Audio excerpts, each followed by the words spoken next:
Muy bien, muy buenos días para todos, muchachos. Espero que estén muy bien. Ya, visto lo visto, doctora Michelle, cuénteme usted cómo enfrentaría a un paciente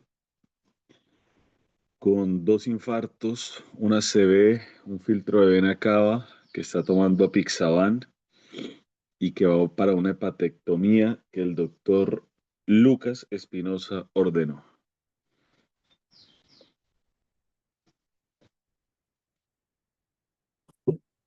Hola Doc, buenos días. Buenos Em, días. Voy manejando. em, Chucha. ya, no sé si puedo como responder cuando llegue a mi casa, que llego como en unos 10 minutos. Ya, doctor Clever, respóndame la pregunta entonces. Hola, Doc. Disculpe, ¿podría repetir la pregunta? Visto lo visto.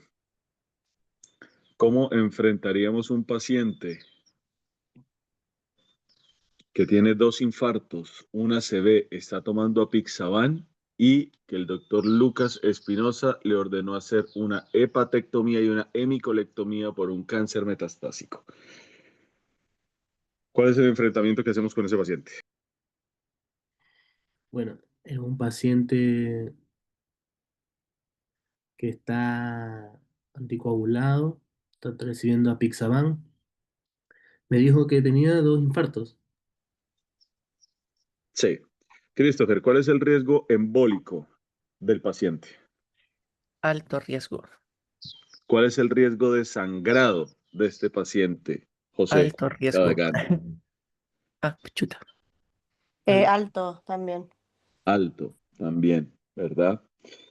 Eh, ¿Qué hacemos con el anticoagulante, Lucas?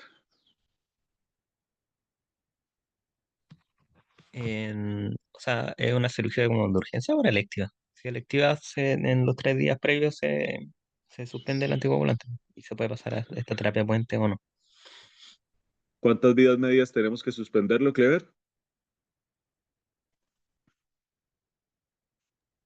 De, de 3 a 4 días previo.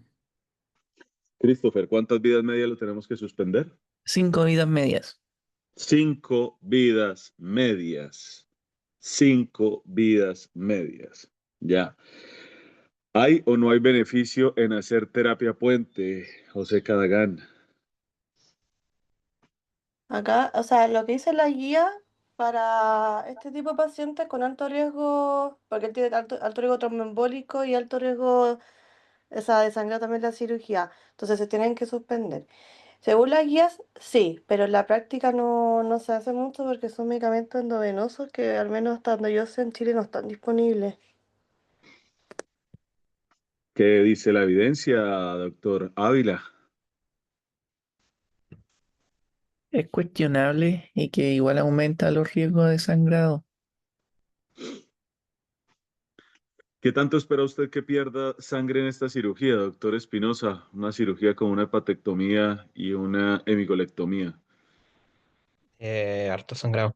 Em, Harto, más o menos cuantifiquemos, un paciente de 70 kilos, ¿qué volemia tendría, doctor Clever? Tendría 4.200 ml. Muy bien. ¿Y cuánto más o menos sangraría, Lucas, un paciente que va para esta cirugía?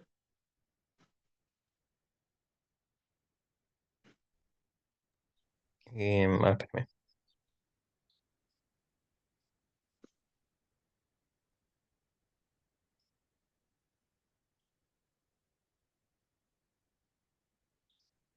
Debería ser, Un aproximado, mm, digamos, claro, con la pieza, con todo. claro, entre 500 ml hasta 1 litro. Podría perder. Inclu- Incluso yo le pondría hasta un poquitito más, ¿cierto? Doctora Catalina, según la presentación de la doctora Francisca, eh, ¿cuánto tiempo tiene de validez un ecocardiograma pediátrico? O sea, como de tiempo de duración, digamos, para tener que decir, tengo que pedir otro. Según yo, lo que me acuerdo es un mes, ¿o no? Doctora Francisca, ¿nos recuerda, por favor? Y 6 meses si el paciente está 6 estable. meses, 6 meses, 6 meses. Ojo con esto, ¿ah? Porque justamente de las otras presentaciones se van a hacer preguntas en la prueba final. ¿Listo? Ya. El doctor Clever Castro hoy nos va a deleitar con un tema que me encanta y que justamente, ¿quién es este? Ah, no, eso fue el maravilloso turno del miércoles. Tuvieron unos casos espectaculares. Así que, doctor Clever, por favor, avancemos. Ya, bien. Muy buenos días con todos. Voy a presentar el día de hoy.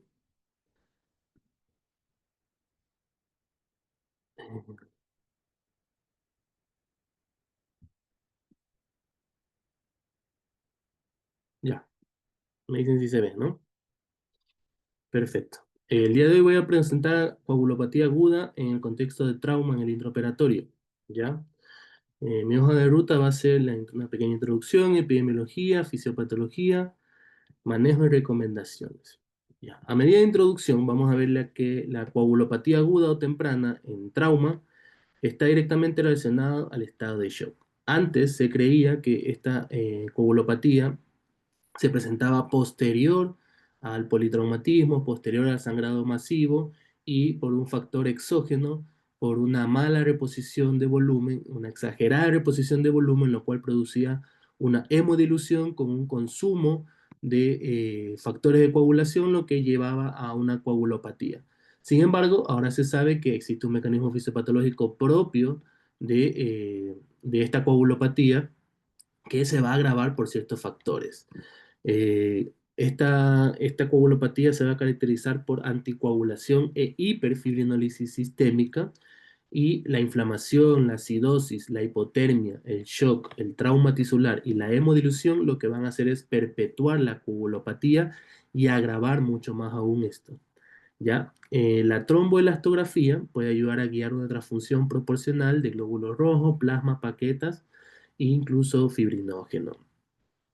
A medida de epidemiología vamos a ver que el trauma es el causante del 10% de mortalidad en pacientes menores de 40 años.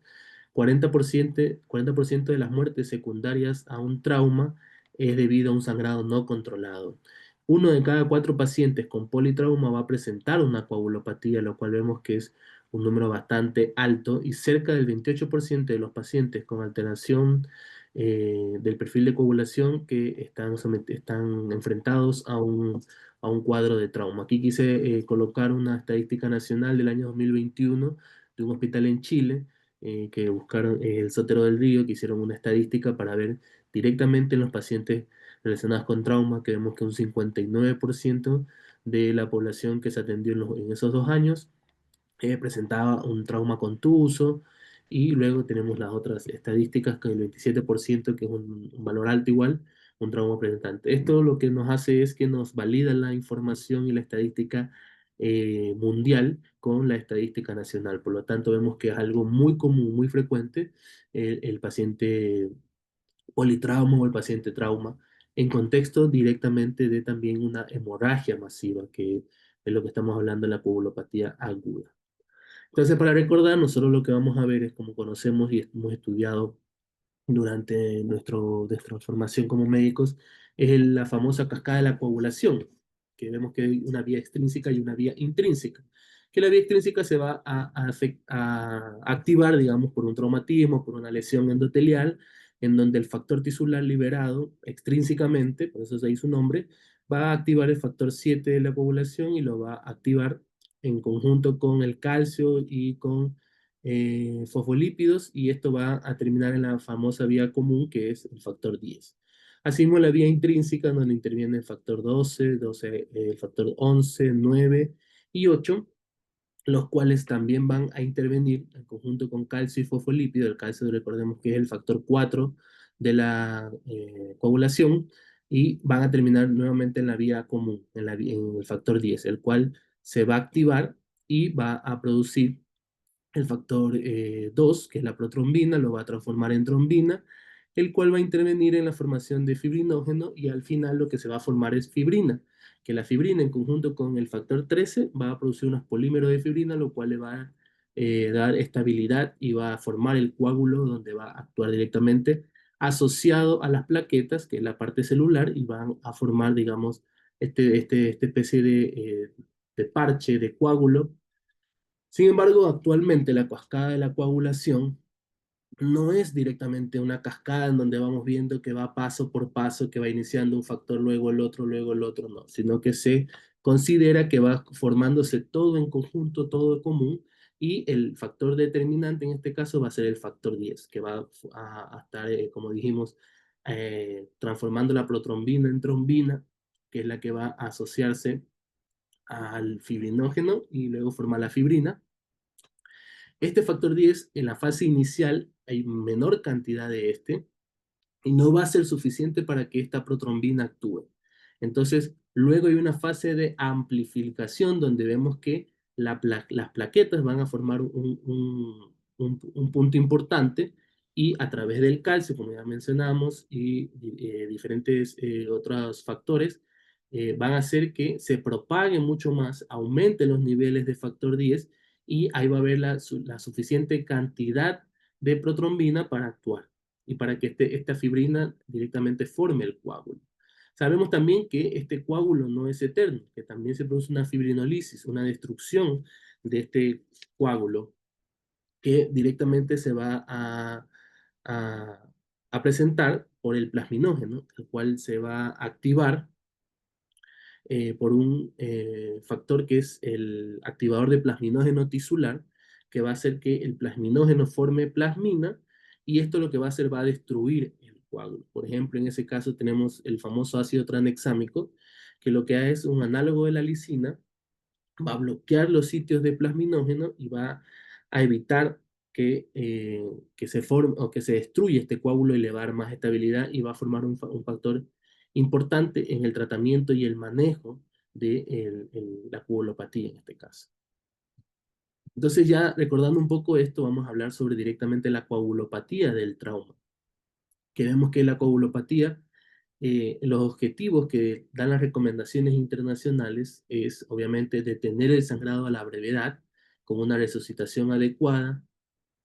Hay que corregir la coagulopatía para asegurar una perfusión adecuada, en donde nosotros lo que tenemos que evaluar directamente es el aporte de oxígeno, el delivery de oxígeno, y esto se va a dar directamente tanto por la volemia como por el transportador de oxígeno, en este caso la hemoglobina.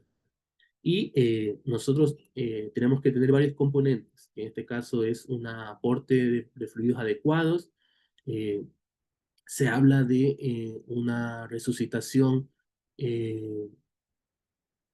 hipotensiva, o sea, nosotros podríamos permitir una hipotensión en estos pacientes con trauma, exceptuando el caso de que también este paciente politraumatizado tenga un traumatismo craneoencefálico, en el cual en esos casos no podemos tener una hipotensión restrictiva y tenemos que asegurar una presión arterial sistólica por encima de 110, una presión arterial media por encima de 80, ya que se tiene que mantener el flujo sanguíneo cerebral.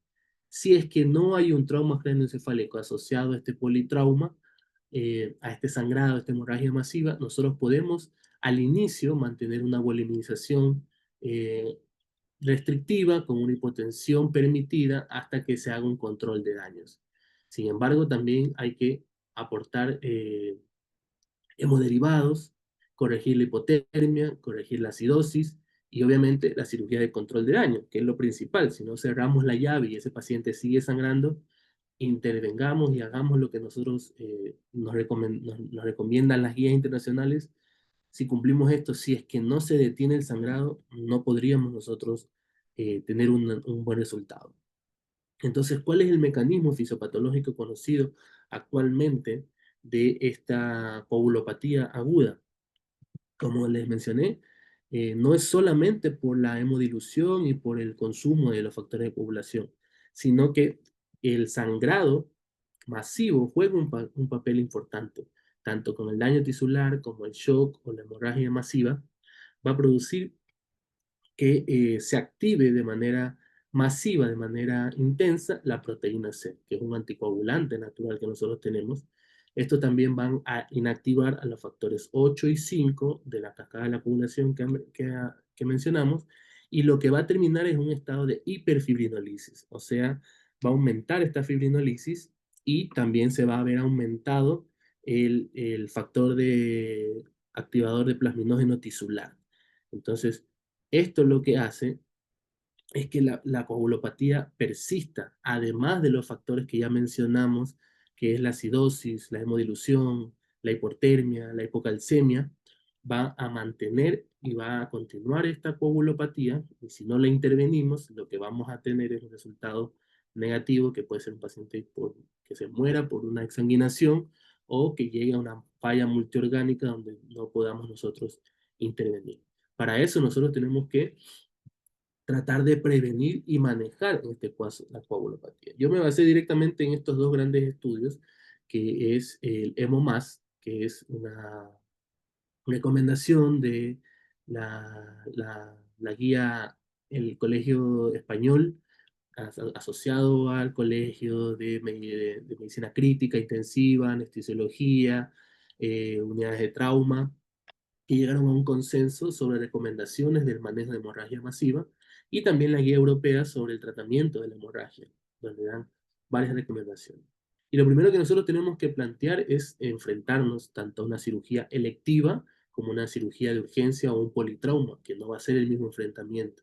Si bien es cierto, durante una cirugía electiva nosotros podríamos presentar una hemorragia masiva no esperada, pero puede ser prevenible. Como dijo el doc al principio de la exposición, el doctor García, nosotros podemos ver un paciente que cuando sea una cirugía electiva, podemos estimar cuánto podría sangrar, cuánto es el sangrado estimado, cuánto podría tolerar este paciente ese sangrado, qué otros factores existen, factores de riesgo propios del paciente, como la edad, edades extremas. Sabemos que obviamente pacientes pediátricos y adultos mayores no van a tener la misma tolerancia, cuáles son los antecedentes de estos pacientes, si están o no están recibiendo algún anticoagulante, y obviamente nosotros lo que vamos a ver es que la lesión tisular puede ser controlada.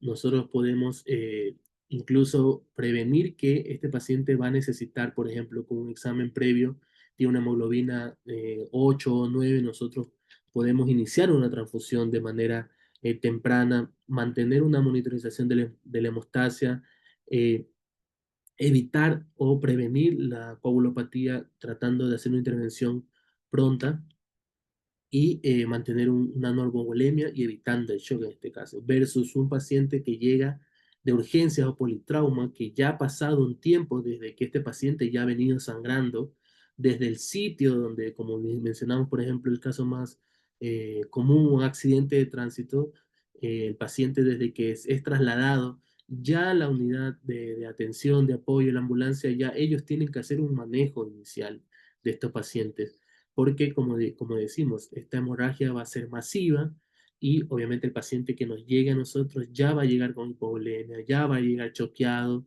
ya va a llegar con hipotermia. Estos, a veces no vamos a tener el tiempo suficiente para hacer un examen clínico, para evaluar si ya ha estado recibiendo, qué tipo de paciente es.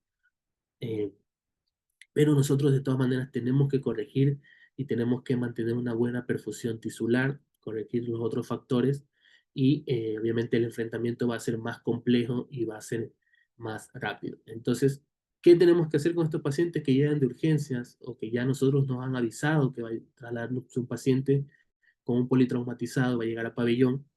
Pues bueno, activar el protocolo de transfusión masiva, que debería cada institución manejar un protocolo de transfusión masiva que se va a activar en el momento de que nosotros tenemos conocimiento de este caso y llamamos al laboratorio para que tengan listos todos los concentrados, y manejar obviamente este caso. Entonces, ¿cuándo transfundimos, cuándo no transfundimos, o cuándo activamos este protocolo? Pues existen diferentes escalas. Aquí menciono la de ATLS, la escala americana, en donde se va a evaluar 4 clases de hemorragias, donde vemos que la más grave se evalúa con una hemorragia masiva, donde se puede hacer un concepto de una pérdida sanguínea superior a 150 ml por minuto por más de 10 minutos, y una transfusión masiva que va a ser la administración de al menos 10 unidades de glóbulos rojos en las 24 horas posterior al inicio del tratamiento.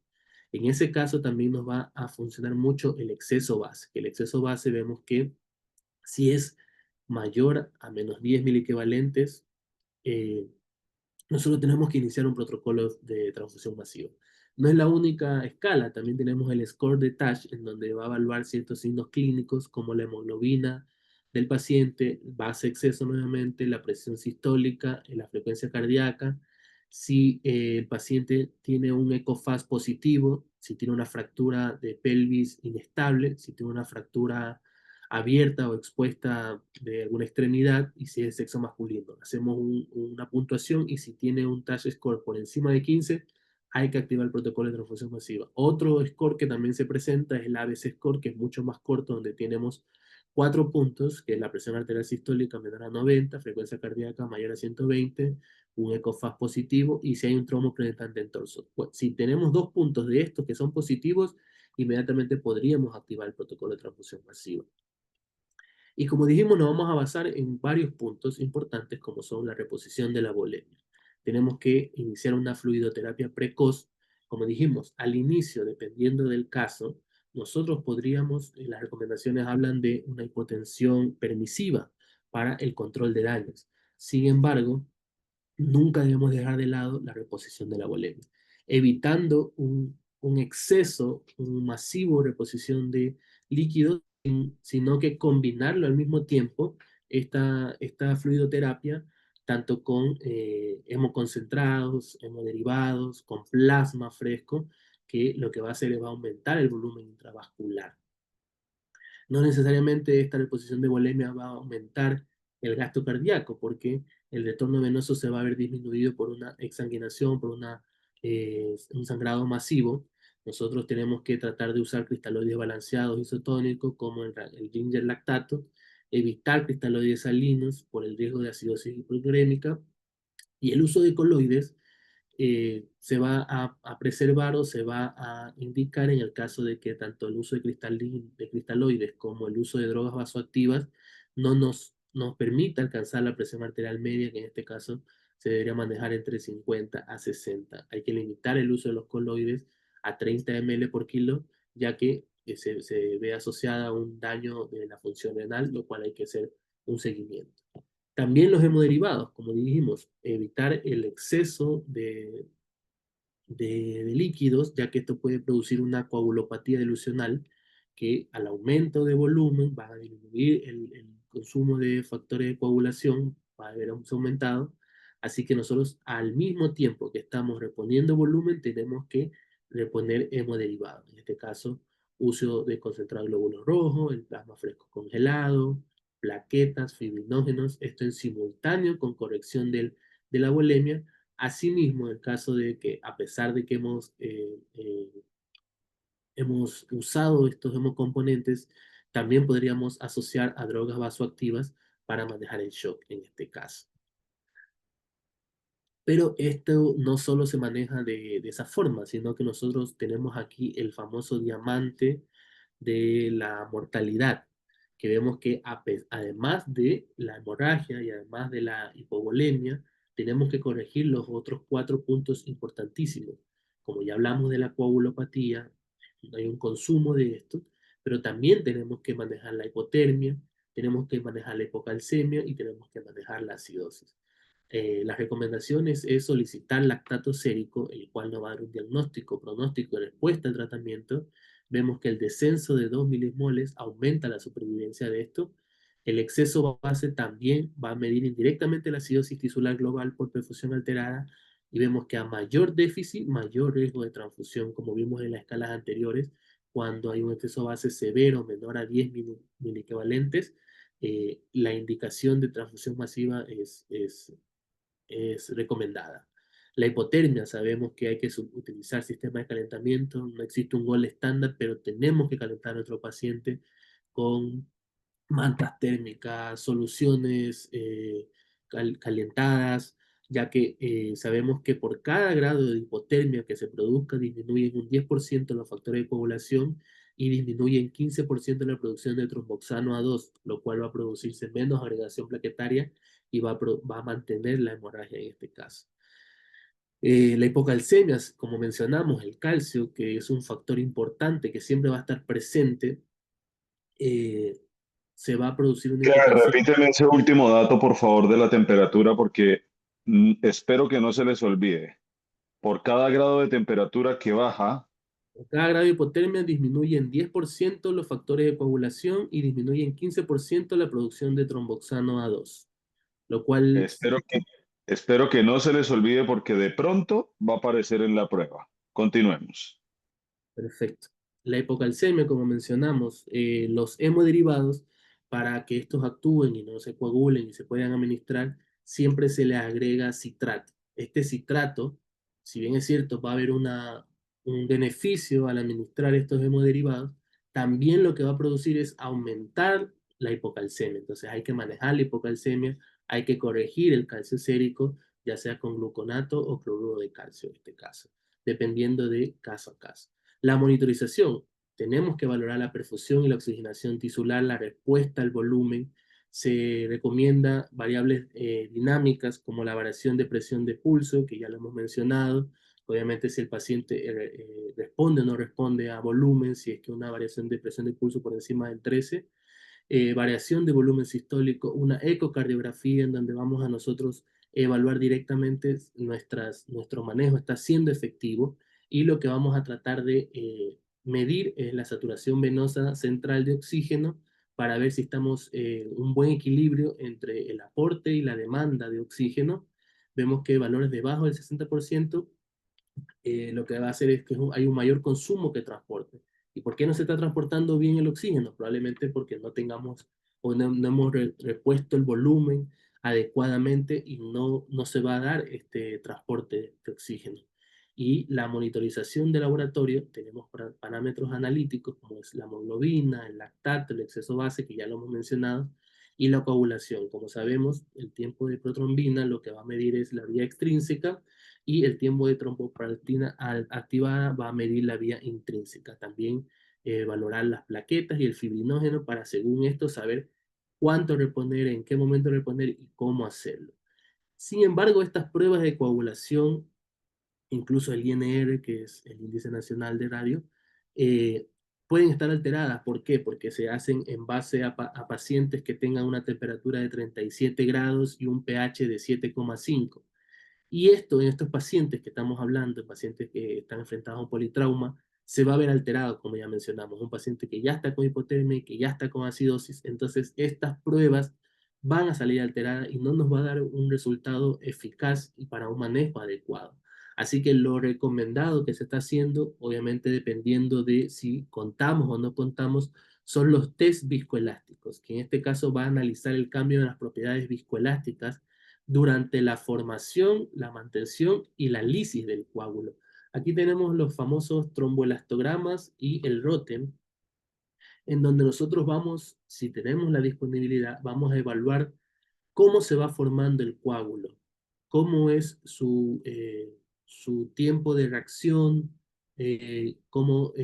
cuánto tiempo va a durar, qué tipo de amplitud, qué tipo de fuerza tiene este coágulo, en qué momento o cuánto dura hasta que se destruye este coágulo. Y según estos parámetros que nosotros podemos evaluar, también vamos a saber qué reponer y cuándo reponer. Por ejemplo, en el caso de un tromboelastograma, vemos aquí en esta tabla que el tiempo de reacción normal es entre 3 a 9 minutos. Si está por encima de 9 minutos, quiere decir que hay una disminución de los factores de coagulación, y lo ideal en este caso, el tratamiento va a ser con plasma, lo que tenemos que administrar de 10 a 20 ml kilo.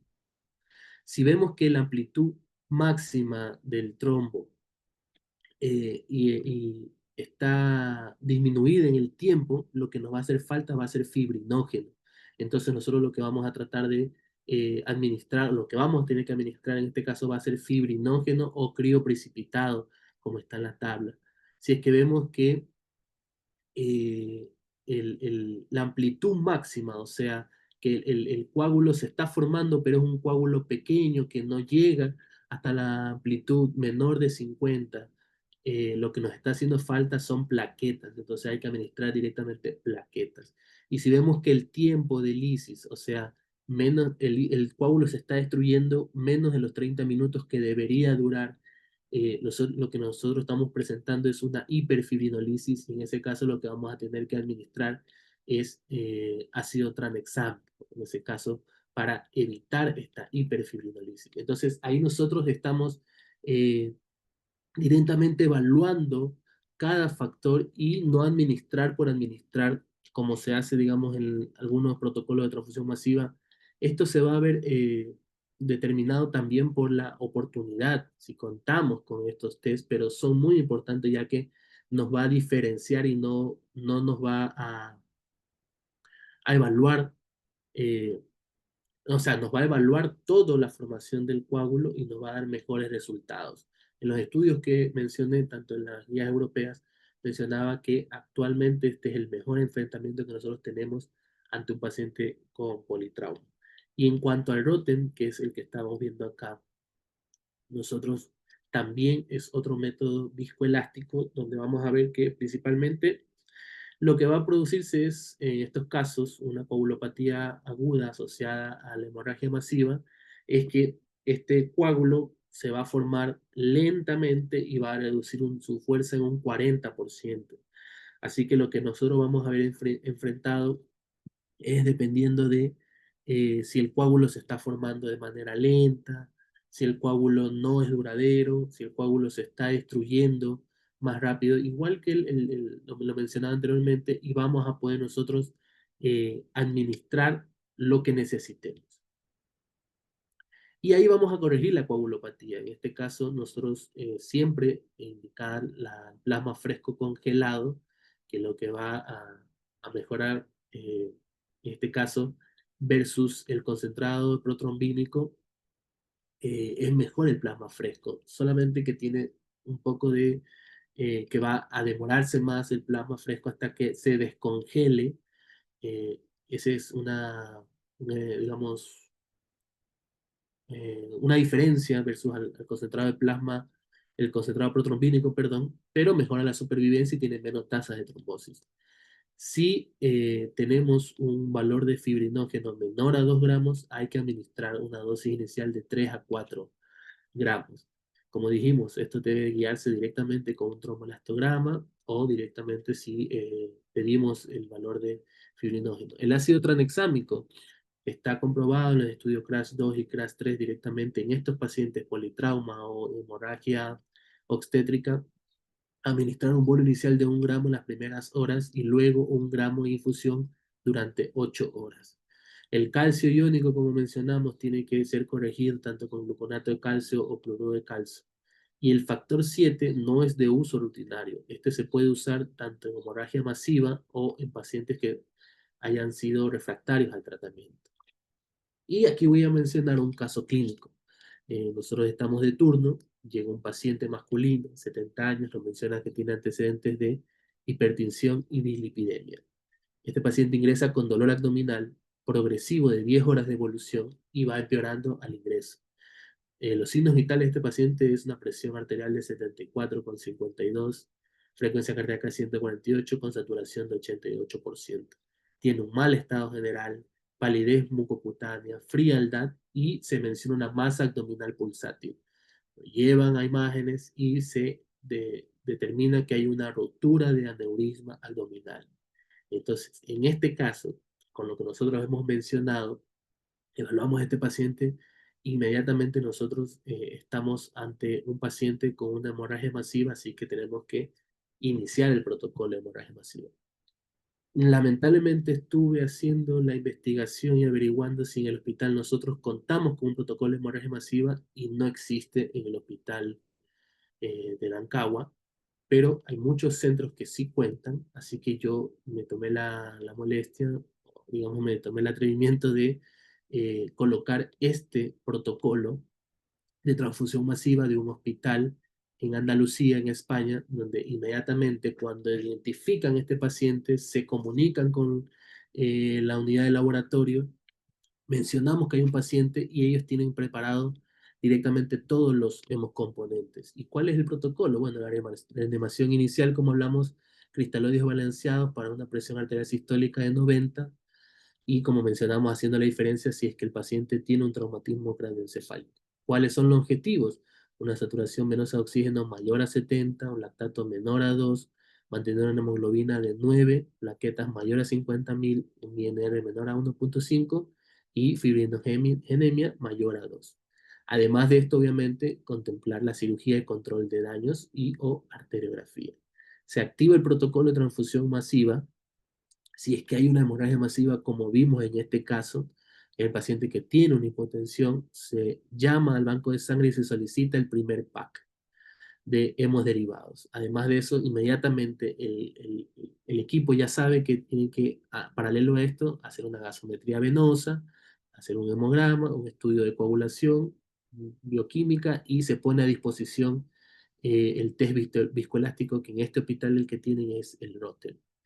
Luego, en cuanto a los hemocomponentes, se infunde el primer pack, que son 4 unidades concentradas de Matías, 2 unidades de plasma descongelado, un pool de plaquetas, y se enviará una unidad de plasma y la segunda tan pronto esté descongelada, que va a durar 10 minutos. Además de eso, administrar 1 gramo de ácido tranexámico precoz, si es que es un politrauma sangrante, y en el caso de una hemorragia postparto, en las primeras 3 horas, además del gramo, 1 gramo adicional en infusión continua en 8 horas y 1 gramo en 10 minutos en el segundo. Además, los fármacos prohemostáticos, que si ustedes ven aquí, dice que la ubicación y donde siempre va a ir disponible, tanto el ácido tranexámico, los concentrados de fibrinógenos, el complejo protrombínico y el factor 7 recombinante activado. Todo esto va a estar disponible inmediatamente al activar el protocolo de transfusión masiva. Entonces vemos que al nosotros tener un protocolo ya establecido y vernos enfrentados ante un paciente con estas características, además del manejo de la hipocalcemia, además del manejo de la acidosis, además del manejo de la hipotermia, manejamos la coagulopatía, y el resultado va a ser mejor en este caso. Esto fue lo que pude encontrar, la bibliografía, y muchas gracias.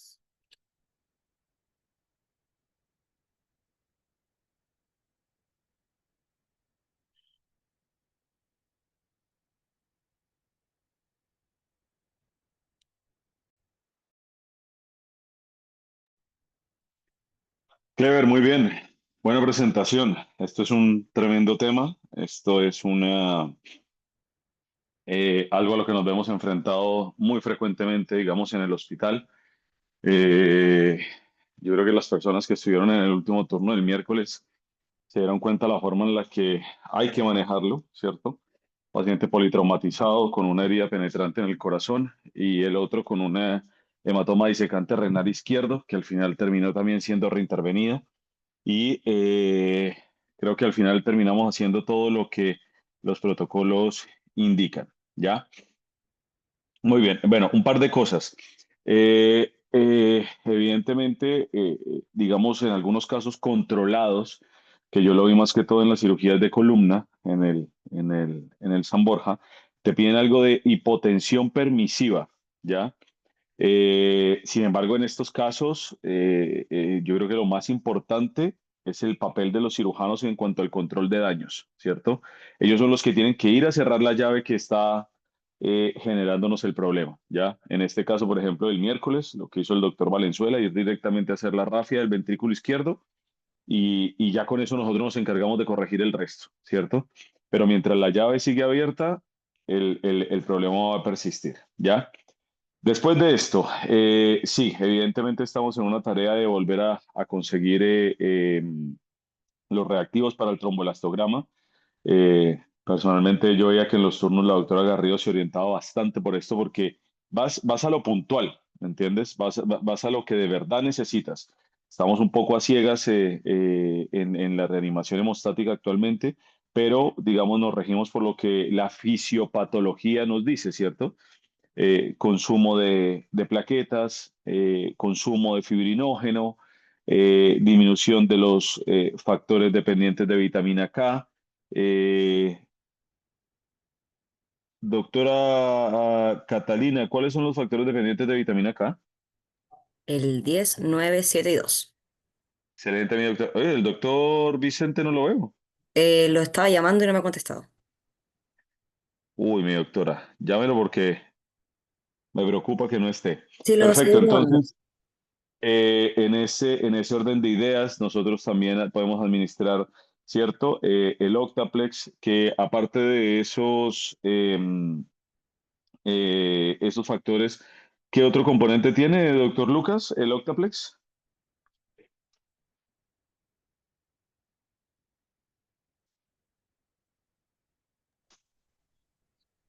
Em, tu, tu, tu, tu.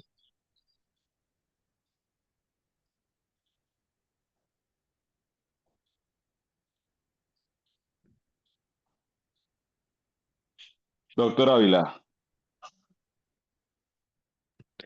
Proteína C y S. proteína C y S, y por eso también lo ocupamos en la reversión de los DOAC, ¿verdad? A pesar de que los DOAC van a actuar directamente sobre... ¿Cuál factor, mi doctora Michelle? ¿Ya se bajó del auto? No me preocupe, mi doctora. ¿Ah? Hola, Doc. Sí, sí, me bajé. Los DOAC, El factor rivaroxaban, por 10, ejemplo, ¿sobre qué factor actúa? factor 10. Factor 10. Y por eso podemos ocupar el Octaplex también para poder revertir esto debido a que actúa sobre también contiene proteína C y S. ¿Y por qué otro mecanismo podemos revertir esos medicamentos, mi doctor Christopher? ¿Tenían reversores específicos también esos fármacos? Exactamente. Los reversores específicos, ¿cierto? Entonces, eso, súper importante el manejo de la hipotermia, ¿ya? Súper, súper, súper importante, ¿listo? Yo les he dicho a ustedes, a nosotros en la clínica, y eso es testigo la doctora Garrido, absolutamente todos los pacientes. No, doctor, es que va para una vasectomía y eso se demora 15 minutos. Todos los pacientes van con su termómetro, absolutamente todos. Y todos van con suero caliente y todos van con manta térmica de aire forzado. Absolutamente todos. Política que me parece espectacular. ¿Listo? La doctora Garrido patentó debido a la escasez de insumos que tenemos en el hospital, una manta térmica hecha con sábanas pero que yo Sí, con encuentro que pura cumple sábana, sí, con la pero que pura cumple humildad nomás. exactamente, puro FONASA, pero que cumple el mismo objetivo que al final es evitar la hipotermia, ¿ya? Y de verdad, cumple el mismo rol, ¿ya? Eso es súper importante. Lo que hablaste sobre la acidosis, súper importante. Actualmente, por ejemplo, nosotros, desafortunadamente, a fin de año, pasa lo de siempre, se nos acaba el dinero de la billetera y se nos está acabando también el reactivo del ácido láctico, pero el doctor Kleber mostró en una diapositiva otros parámetros que podemos utilizar para demostrar que no estamos pasando a un metabolismo anaerobio, sino que todavía nos mantenemos en metabolismo aerobio. ¿Cuáles serían esos parámetros que podemos ver, mi doctora Cadagan, si no tenemos ácido Eh, láctico? del exceso de base. Muy bien, el base excess. ¿Y qué otra cosa podemos ver, mi doctora Fran? Podemos también, él mencionó el delta CO2 y la saturación venosa El central de oxígeno. Muy bien, mi doctora, excelente. Eso lo hablamos en algún un turno, creo que con el doctor Clever, ¿cierto? Si no tenemos el ácido láctico que nos ayuda tanto para determinar la perfusión y cómo se está llevando a cabo nuestra reanimación, podemos ocupar el delta de CO2, ¿cierto? Y podemos ocupar la saturación venosa como medidor de perfusión. Y esto también nos puede guiar para saber cómo está siendo llevado a cabo nuestra reanimación. ¿Listo? Aparte de eso, el base excess, ¿cierto? Nos va a ayudar también a determinar, uno, si nuestra reanimación va bien, dos, si tenemos que evitar otro de los pilares fundamentales de la pentada de la muerte, que es la acidosis, ¿cierto? Recuerden, por ejemplo, en el último de los pacientes que hicimos el miércoles, ¿cierto? El doctor Zambrano ordenó la administración de bicarbonato justamente para evitar el deterioro coagulopático de este paciente, ¿ya? Eh, ¿Qué otra cosa? Doctora Fran, ¿cuál es la dosis de transfusión de glóbulos rojos en pediatría? En pediatría, 10 a 15 cc por kilo. Depende un 10 a poco del 15 setting. cc por kilo. Muy bien, excelente. De 10 a 15 cc por kilo. Y según la fisiología del gasto cardíaco, ¿cuál es el principal determinante del gasto cardíaco en la población pediátrica? La frecuencia cardíaca. Muy bien, mi doctora, la frecuencia cardíaca. Y por eso es que en pediatría sí tiene gran cabida la dopamina, ¿cierto?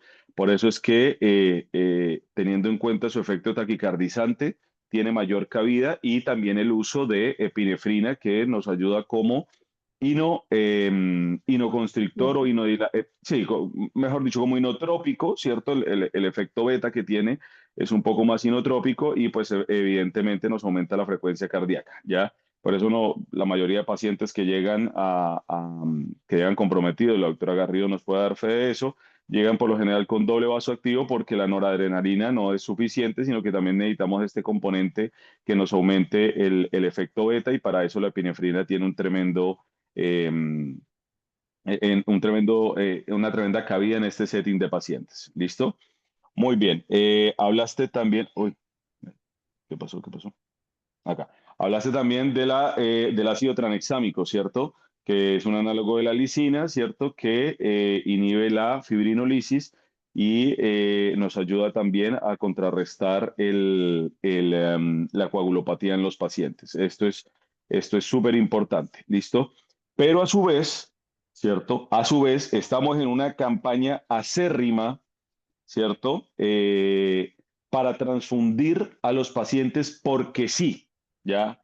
Creo que con el doctor Ávila, ¿cuándo fue que estuvimos en Trauma, Cris? El El miércoles. miércoles. El miércoles. Y creo que esto, por ejemplo, en esto ha sido muy, muy enfático el doctor Zambrano en decírselo a los becados. Oye, los cirujanos no pueden saber más que nosotros, y qué pena con el doctor Lucas que esté aquí presente, ¿ya? Pero ellos no nos pueden indicar cuándo transfundir un paciente solo porque ven las gasas rojas, ¿ya? Es que eso no puede pasar, ¿ya? Eso pasó el día que nosotros estuvimos con una cadera con el doctor Christopher. Oye, trae la primera bolsa y transfúndela porque es que está sangrando mucho. Y al final, ¿en cuánto estaba la hemoglobina de la paciente, Chris? Fue conmigo, Doc. Fue conmigo. ¿Fue contigo? ¿No fue con Christopher? No sé si con Christopher, No, no pero sangraron ese día tanto. fue conmigo que, claro, que estábamos en una cadera el día, creo que fue el día Ah, martes. sí, fue con Clever, sí. Fue el día martes y justamente, claro, la paciente igual sangró más o menos 1000 cc, pero la paciente realmente hemodinámicamente estaba estable, estaba una frecuencia cardíaca de 70, una PAM de 85, y la paciente realmente no tenía ninguna repercusión y los traumatólogos directamente, claro, obviamente a mí me pidieron, doctor, por favor, para que le transfundan una unidad que ya le teníamos reservada porque ha sangrado mucho. Entonces ahí fue que yo le conversé con el doc y le dije, doc, están solicitando esto, pero claro, obviamente no lo ameritan. Y el doctor les dijo, no tenemos por qué transfundirlo. Y ellos insistían, estaban hasta un poco preocupados. Y lo que se hizo fue tomarle un examen de un perfil hematológico a la salida de la paciente y la hemoglobina estaba en 12. Hemoglobina en 12. No sé si el doctor Zambrano me puede refrescar el caso que tuvo ayer.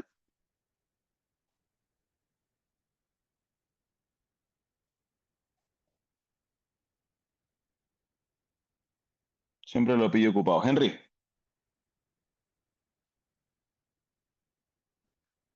Bueno, pero un caso similar, al parecer de una cirugía también en la cual la paciente, si hemodinámicamente la clínica no te da para tener que transfundir un paciente, siendo el mejor transportador de oxígeno que tú tienes, la paciente no está desaturada, la paciente no está compensando con taquicardia, la paciente neurológica está bien, tú no tienes que transfundir a ese paciente, no lo tienes que transfundir, ¿ya? Entonces, no es por indicación del cirujano, cuantifiquemos bien qué es lo que está pasando con los pacientes y dependiendo de eso, transfundimos o no transfundimos, ¿listo? Pero no vayamos, teniendo en cuenta hoy todas las herramientas que tenemos, no vayamos a ciegas a transfundir solamente porque es que nos parece que está sangrando mucho, ¿listo?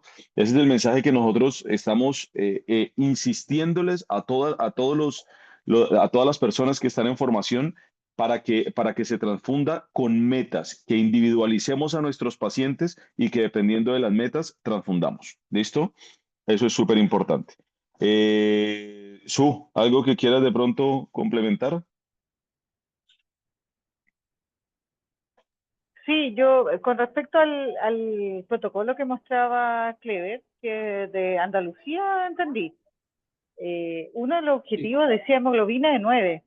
Chuta, yo lo encontré bien optimista la hemoglobina, no sé si eso es lo que usan habitualmente, pero creo que es alto para nuestro, por lo menos nuestra situación con escasez de hemoderivados que hay en el banco de sangre.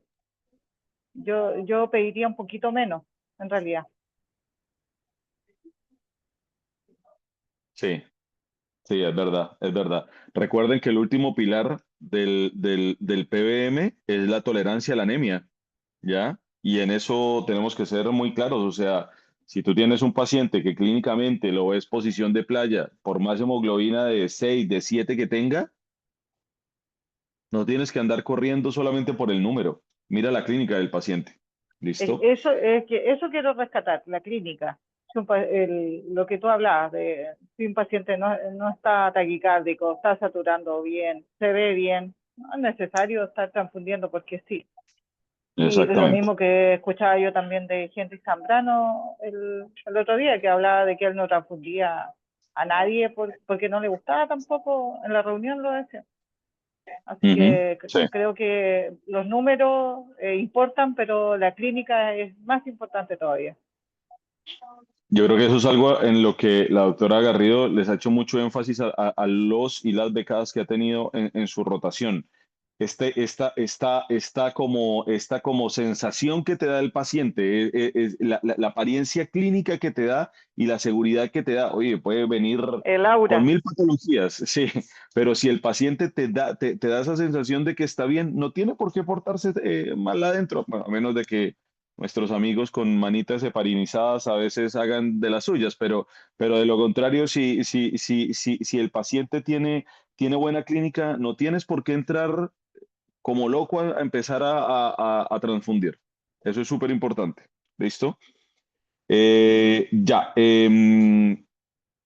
Lucas, la presentación que tenemos pendiente de Tral y Taco, Creo que aquí la tengo preparada. ya, démosle, por favor. Ya.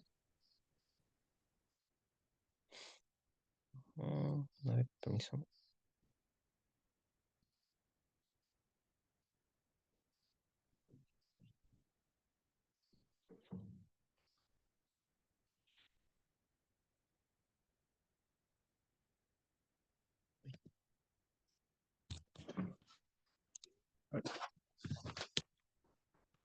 Ahora sí. Buenos días a todos. Esta es la presentación que tenía pendiente de Tral y Taco. Soy el doctor Lucas Espinosa, soy becado en cirugía de primero. Entonces, para partir un poquitito, el tema del Tral y el Taco, en decir que son las principales causas de morbilidad y mortalidad transfusional. Es decir, que ambas se caracterizan por cursar con un edema pulmonar agudo que tiene menos de 6 horas post transfusión. Estamos hablando de que uno es debido a una causa hidrostática y uno a una causa de permeabilidad. Vamos a indagar un poquitito más en eso en la presentación y decir que el diagnóstico es difícil porque tiene síntomas bien inespecíficos y existe un subregistro histórico de la presencia de estas patologías. El TRALI es la Transfusion Related Acute Lung Injury. El primer reporte de este fue en 1951 como un edema pulmonar agudo que fue inmediatamente post-transfusional, pero fue reconocido como una entidad clínica independiente recién en 1983, donde se encontraron este hallazgo de la fisiopatología que tiene que ver con los anticuerpos antileucocitarios. Tiene una incidencia de 1 en 64.000 componentes transfundidos y de un 0,08 a un 15,1% por cada paciente y 0,01.12% por cada producto que se ocupa. Decir que la mortalidad asociada a esta está en distintas bibliografías, por lo menos la FDA nos habla del 34% de las muertes transfusionales desde el 2012 al 2016, y SHOT, que en el fondo es británico, nos dice que un 4% de las muertes transfusionales. SHOT es como es una agencia que se dedica solamente al seguimiento de todos los pacientes que tienen que ver con transfusiones. La supervivencia en UCI de estos pacientes es de en los pacientes que cursan con TRALI es de un 53%, y del control con simplemente pacientes que tienen en injuria pulmonar aguda es de 83%. Entonces, como eso concluimos que es la segunda causa de muerte transfusional y que tiene una alta letalidad en los pacientes que son críticos. Respecto al TACO, es Transfusion Associated Circulatory Overload, que es esta sobrecarga circulatoria debido a las transfusiones. Esta es la complicación pulmonar más frecuente de la transfusión, aumenta la morbilidad y la mortalidad intrahospitalaria y tiene una incidencia un poquitito distinta. En primero saltando que es 1 en cada 14.000 componentes transfundidos, es el 1% en la hemovigilancia general, el 8% de los pacientes ancianos postoperatorios, un 11% de los pacientes críticos, 1,1 a un 11% de los pacientes de la UCI pediátrica.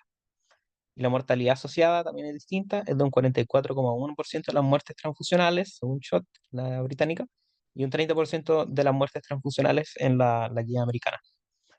Es la principal causa de muerte relacionada con las transfusiones, vendría a ser el TACO. Bueno, el TRAL y el TACO tienen varias definiciones, especialmente porque han pasado por varias categorizaciones dependiendo de los años. Nosotros vamos a dejar estas como definiciones operativas como para entenderlas a modo de presentación, pero también voy a dejar todas las que son las formales. Entonces entendemos el TRALI como este edema pulmonar no cardiogénico dentro de las 6 horas transfusionales, sin evidencia de sobrecarga circulatoria ni factores de síndrome de distrés respiratorio agudo. Sin embargo, eso fue como al principio de que no tenía ningún factor, pero después se dividió el TRALI en tipo 1 y tipo 2, donde sí se aceptaba el diferencial la con y sin factores de riesgo para el síndrome de distrés respiratorio agudo. En respecto al TACO, es este edema pulmonar, ya es cardiogénico y es asociado a la sobrecarga de volumen posttransfusional que ocurre. Y voy a dejar la última definición que tiene que ver con los criterios cuando son mayor o igual a 3 de los siguientes, que es la disnea, el edema pulmonar radiológicamente visible, el aumento de la presión venosa central, el aumento del BNP, la evidencia de falla cardíaca y los balances hídricos positivos. Tenemos también cosas que los diferencian y que hacen este hincapié entre el TRALI, el posible TRALI y el TACO, que tiene que ver con, de partida todos tienen estos infiltrados bilaterales, porque todos tienen como este edema pulmonar. Tienen la evidencia de la hipoxemia, que estamos hablando de eso también. Y respecto a la evidencia de la sobrecarga circulatoria, vendría siendo solamente del TACO, y la presencia de factores de riesgo importantes para el síndrome de distrés respiratorio agudo, eso se van en lo que es el posible TRALI, que vendría siendo como el TRALI tipo 2 actualmente. Estas son varias definiciones que hacen, consensos canadienses, consensos americanos y de Inglaterra. En decir que por lo menos la definición de TACO que leímos fue la última, vendría siendo la del 2016 de NHS, que tiene que ver más o menos lo que habíamos dicho, más mayor del 3 de lo siguiente en las 6 horas posteriores a la transfusión. Aquí tenemos todo lo mismo que habíamos dicho recién. Esta es la definición más antigua del TACO. Y respecto al TRALI, estas son un poquitito más antiguas, donde el 2004 se hizo estas definiciones, después se cambiaron en el 2015, hubo una en 2016 también, pero nos vamos a quedar con las propuestas que fueron del 2019, que en el fondo fueron definirla como TRALI tipo 1 y TRALI tipo 2, en donde en el TRALI tipo 1 no hay factores de riesgo para síndrome de distrés respiratorio agudo y se cumplían con los siguientes criterios. Tenía que ser un inicio agudo, esta desde inicial durante menos de las 6 horas posteriores a la transfusión, tenía que venir con hipoxemia, tenía que tener una evidencia clara de un edema pulmonar bilateral en las imágenes, en la radiografía, y no hay evidencia de un daño pulmonar que viniera de antes, porque si había algo no fuera como el principal contribuyente al tema de la hipoxemia. también hacen esta salvedad de diferenciarlo el síndrome de distrés respiratorio agudo y cuando el TRAL y el TACO no se podían distinguir entre ellas, como tienen un diagnóstico un poco, como tiene que ser muy rápido, a veces no alcanzan a presentarse todos los signos y síntomas como para poder diferenciarla, entonces hacen esta categoría en completa de que no se puedan distinguir, po.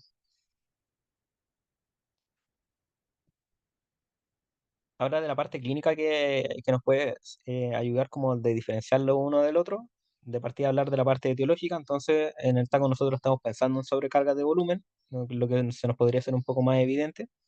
En el TRALI estamos hablando de una permeabilidad capilar aumentada, el BNP, que aumenta marcadamente en el TACO porque está esta sobrecarga de volumen que dilata la aurícula derecha y ahí libera el BNP.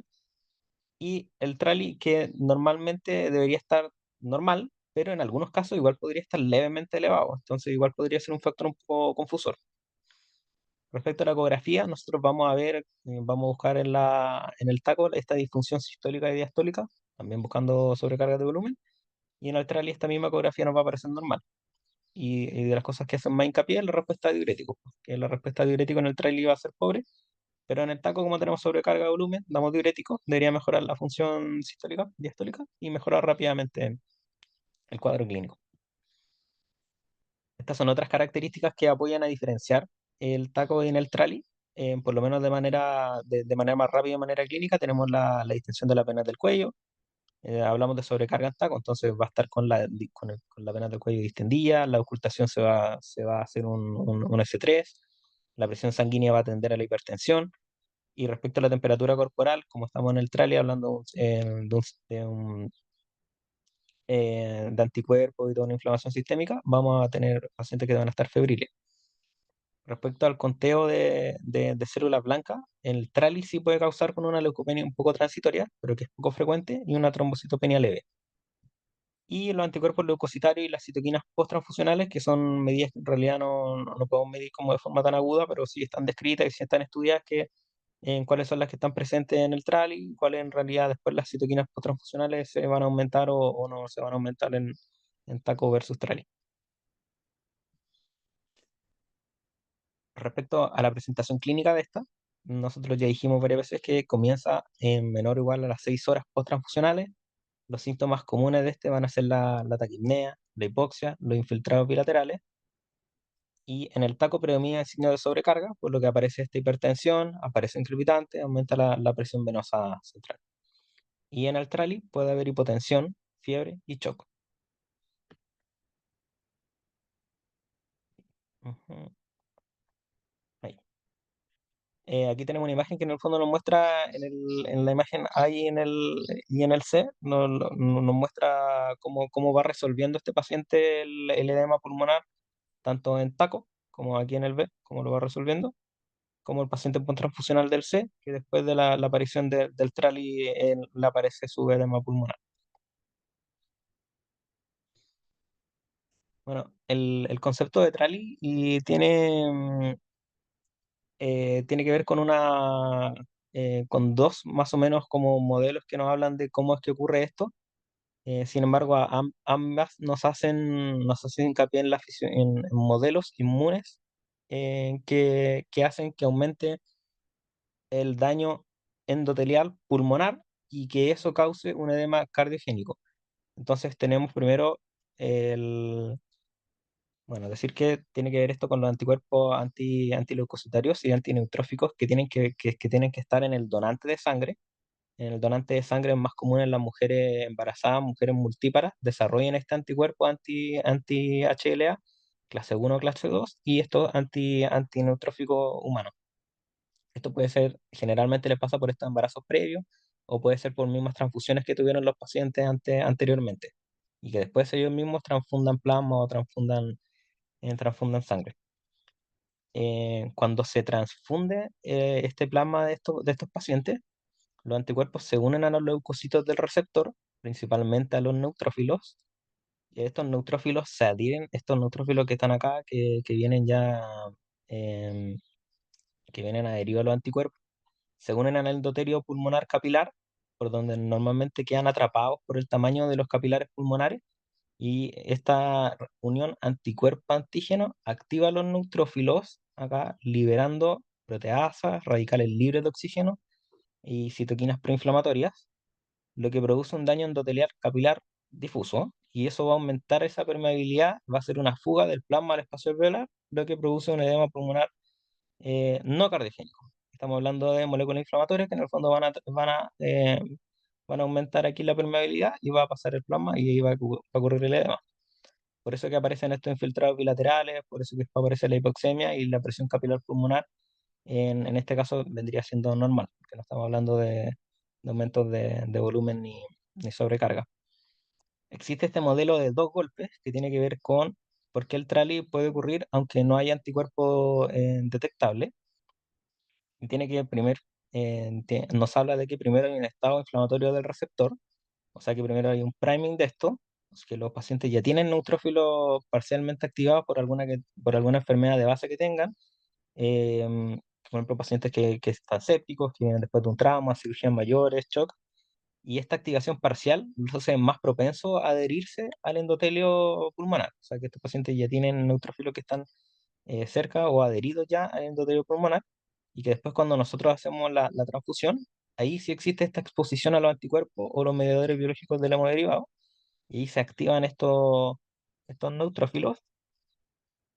eh, y aquí ocurre más o menos lo mismo que veníamos diciendo recién, porque se liberan todos los mediadores tóxicos de los neutrófilos y aparece este daño endotelial agudo.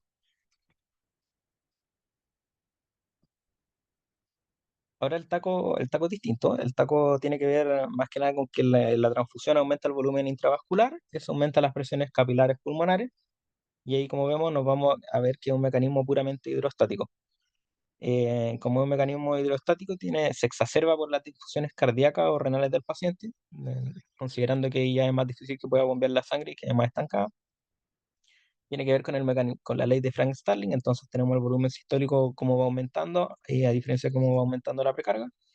Y a medida que el volumen sistólico va aumentando, nosotros primero tenemos un incremento en el gasto cardíaco, luego el gasto cardíaco aumenta poco, pero luego llega a una meseta en donde agregar más volumen que eso, en realidad lo único que genera es congestión pulmonar. Entonces estos pacientes están desde aquí hacia arriba en la tabla. Aquí tenemos otra imagen referencial. Los factores de riesgo que ocurren con la transfusión en sí, tiene que ver con el riesgo, que el riesgo aumenta con cada número de unidades transfundidas, y que el plasma de las donantes mujeres múltiples, como dijimos, está cargado de anticuerpos, tiene mayor riesgo de TRALI, por estos anticuerpos anti-HLA y anti-neutrófilo. Los grandes volúmenes de plasma o los múltiples hemoderivados causan el riesgo del taco. Y el receptor tiene otros riesgos que son distintos en el TRALI y en el taco. En el TRALI, los pacientes que están, como dijimos que primero nos explica esta teoría como del priming, no hace que todos los pacientes que estén en un estado de sepsis, shock, que tengan traumatismos, que vengan con cirugías mayores, que estén con alguna inflamación sistémica de antes, pacientes con daños crónicos por el tabaco, por el alcohol, em, pacientes con balance positivo de líquido intravasculares, presiones máximas alta en la vía biliar respiratoria mientras se somete a ventilación mecánica, todo eso son factores de riesgo estudiados que hacen que aumente la probabilidad del TRALI. En cambio, el taco tiene que ver con la edad avanzada, la insuficiencia cardíaca, una enfermedad renal crónica y la hipoalbuminemia. También se describe que en neoplasia hematológica al final ocurre un riesgo doble porque estos pacientes se someten a transfusiones repetidamente y también aparece esta disfunción cardíaca secundaria a quimioterapia. De la incidencia actual, decir que históricamente es subestimada por una notificación pasiva. Cuando llega a ocurrir esto, generalmente no se notifica o después no queda en ningún registro. Simplemente se trata o puede incluso pasar desapercibida con las medidas de soporte, las medidas que ya vamos a hablar después.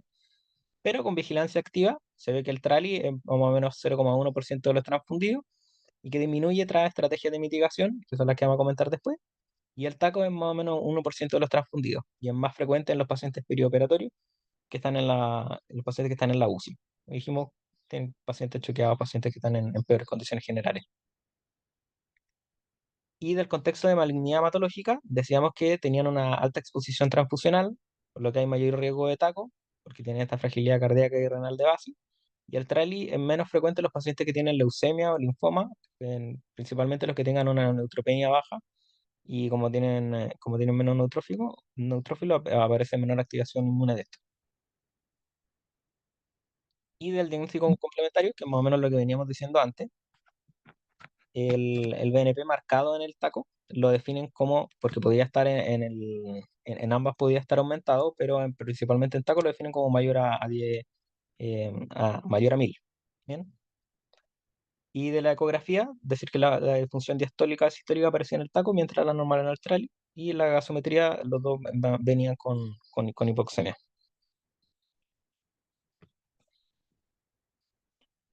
Hay varias cosas que hablan de la mitigación en el taco, que las medidas de mitigación son las medidas como de que fijarnos como antes de hacer la transfusión, y junto con las medidas de prevención en el fondo y el manejo de las transfusiones, son el tratamiento en sí del taco y del trali.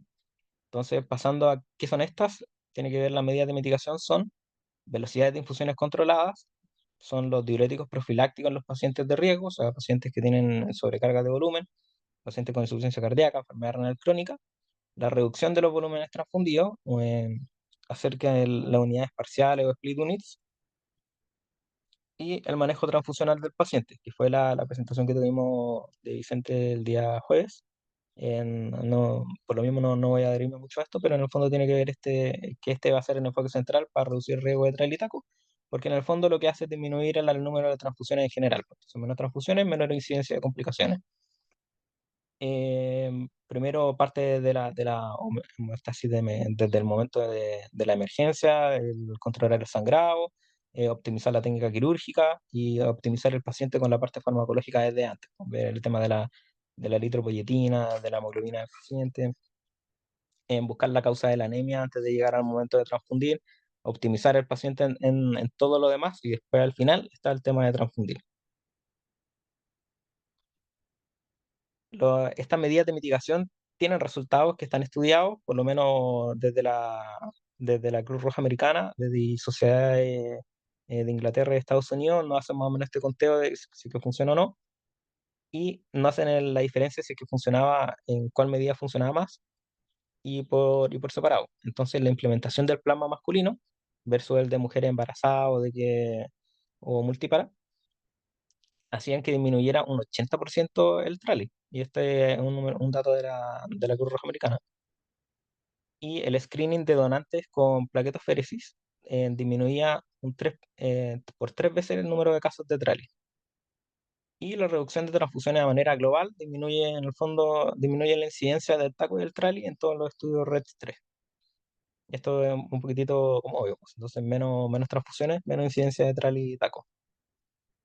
Aquí hay varias medidas que usan en Estados Unidos para revisar el tema de los hemocomponentes y poder filtrarlo y pasar por todo el tema inmune, que en realidad no es como global ni tampoco aplicable en todos los países, porque son medidas que se toman allá, digo, que se pueden tomar en Inglaterra, pero que son de alto costo.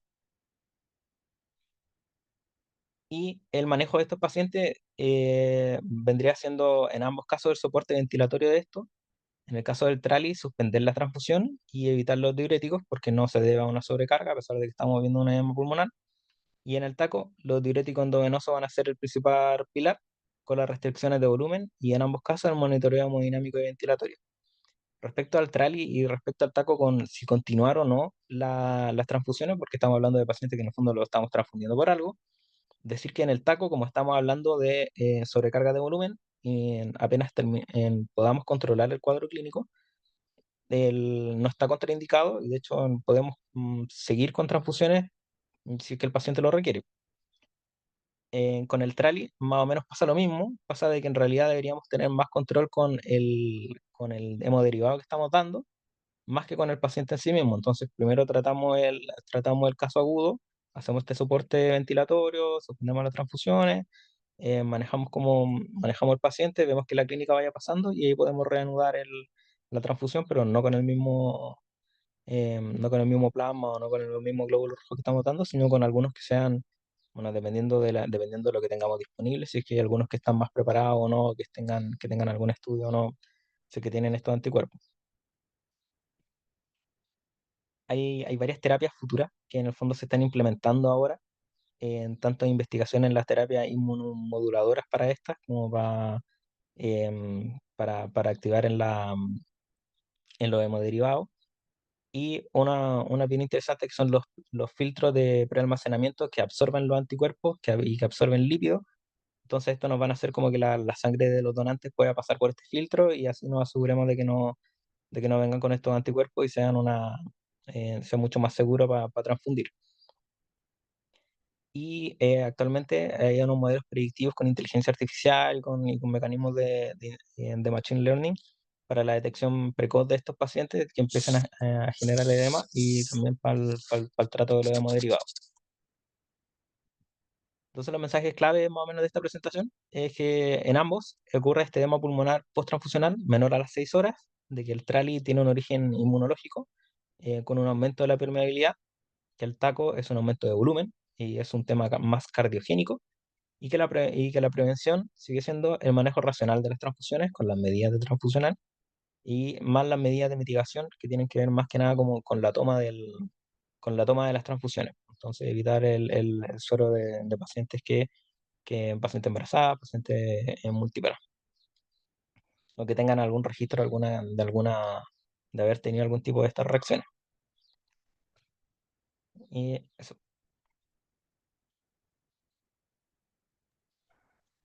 Muy bien, Lucas, bastante completa la presentación. Me gustó bastante. Ya. En ese orden de ideas, doctora Catalina, el doctor Lucas tal vez no lo dijo explícitamente, pero sí lo mencionó en varias ocasiones. ¿Cuál de los hemoderivados tendería entonces a producir más trali y cuál tendería a producir más taco? O sea, Trali por la reacción de HLA debería ser los hemoderivados como sanguíneos propiamente tal, por la sangre completa. Y taco debería ser... no, el taco no sé. Ahí no me perdí. ¿Qué piensas tú de eso, María José?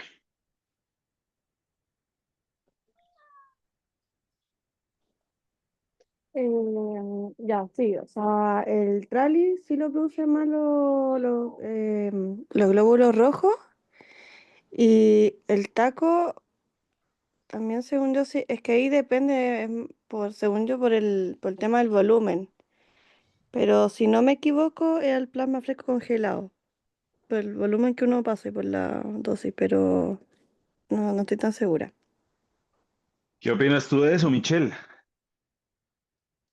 Sí, igual como quizás transfusión de hemoderivados o sangre total estaría más asociado a trali y el plasma fresco que es más volumen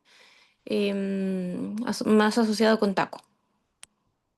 ¿Qué Por opinas eso, tú de eso, Christopher? ujú. Creo lo mismo.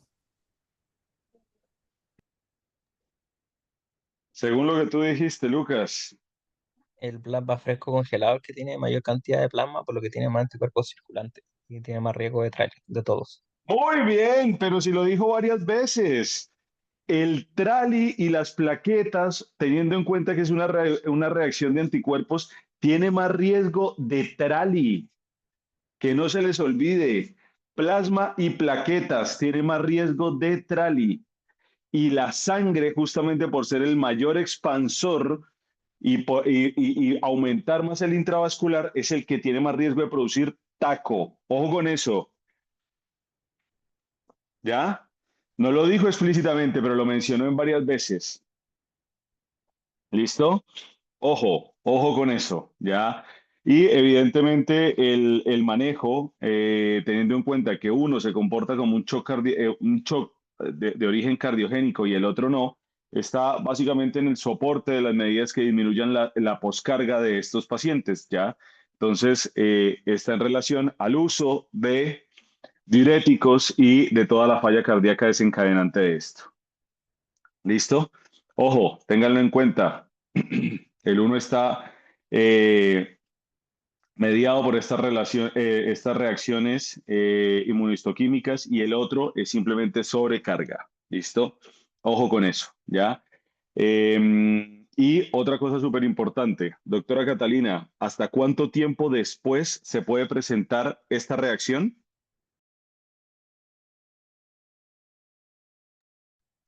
Que lo dijo el doctor Lucas, o sea que un paciente sin ningún problema, después de que se le haya dado el alta, en piso puede presentar estos síntomas. ¿Cuántas horas después?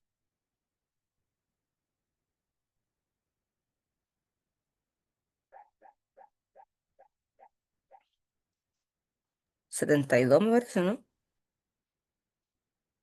No, mi doctora. Doctor Lucas, recuérdenos, ¿cuánto tiempo?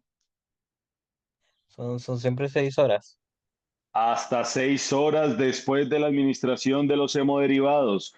O sea que nosotros podemos dar una indicación en la recuperación y el paciente en piso puede desarrollar estos signos de sobrecarga de líquidos. Ojo con eso, tengan en cuenta la temporalidad. Eso lo dijo varias veces el doctor Lucas. ¿Listo? ¿En cuáles están descritos los diuréticos profilácticos? Michelle. En el taco. En el taco, muy bien. Y en pacientes con factores de riesgo, los describió el doctor Lucas.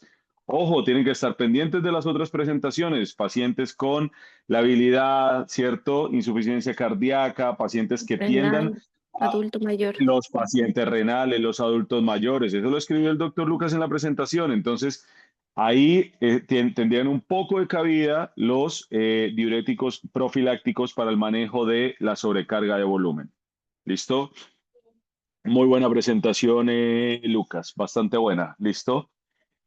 Ya. ¿Había otra presentación pendiente para el día de hoy? Creo que no. Sí, la había. Ya, dale.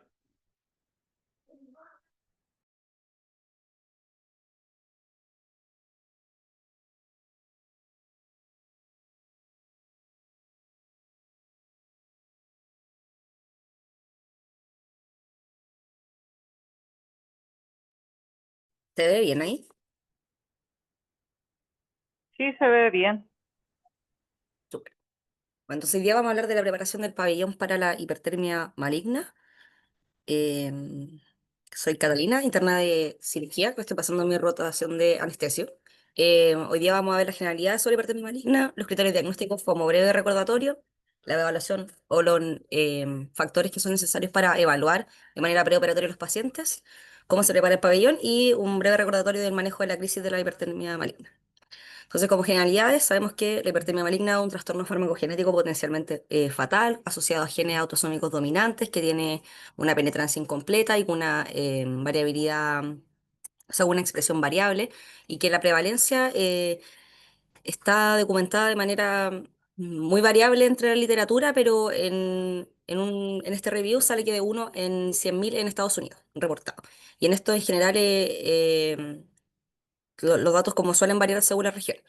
A modo grosso, fisiopatológicamente lo que pasa es que tras la administración de anestésicos inhalados, principalmente los de tipo alonatados, o la succinilcolina, entonces se genera una liberación excesiva de calcio por el retículo endoplasmático, lo que desencadena una reacción hipermetabólica de los músculos esqueléticos, con una producción aumentada de CO2, el aumento de la temperatura central y la rigidez muscular, que va a desencadenar la producción aumentada de dióxido de carbono, el aumento de la o sea, de la rhabdomiólisis, y lo que podría llevar a una cascada de acidosis metabólica, hipercalemia, lo que podría generar arritmias, ¿cierto? Y con eso la falla de órganos múltiples. Entonces, como breve recordatorio, los criterios diagnósticos de la hipertermia maligna se van a consignar en estas esferas: la acidosis respiratoria, las manifestaciones cardíacas, que pueden ser desde taquicardias sinusales hasta fibrilaciones ventriculares, acidosis metabólica, rigidez muscular, la destrucción muscular también, ¿cierto? Con la CK elevada, dada la rhabdomiólisis, la elevación de la temperatura. Otros signos son, por ejemplo, que esta crisis podría ceder rápidamente con la administración del dantroleno, que es el principal fármaco utilizado cuando se pesquisa la presencia de esta patología, y también la historia familiar que podría no estar presente. Eso es importante como recalcarlo.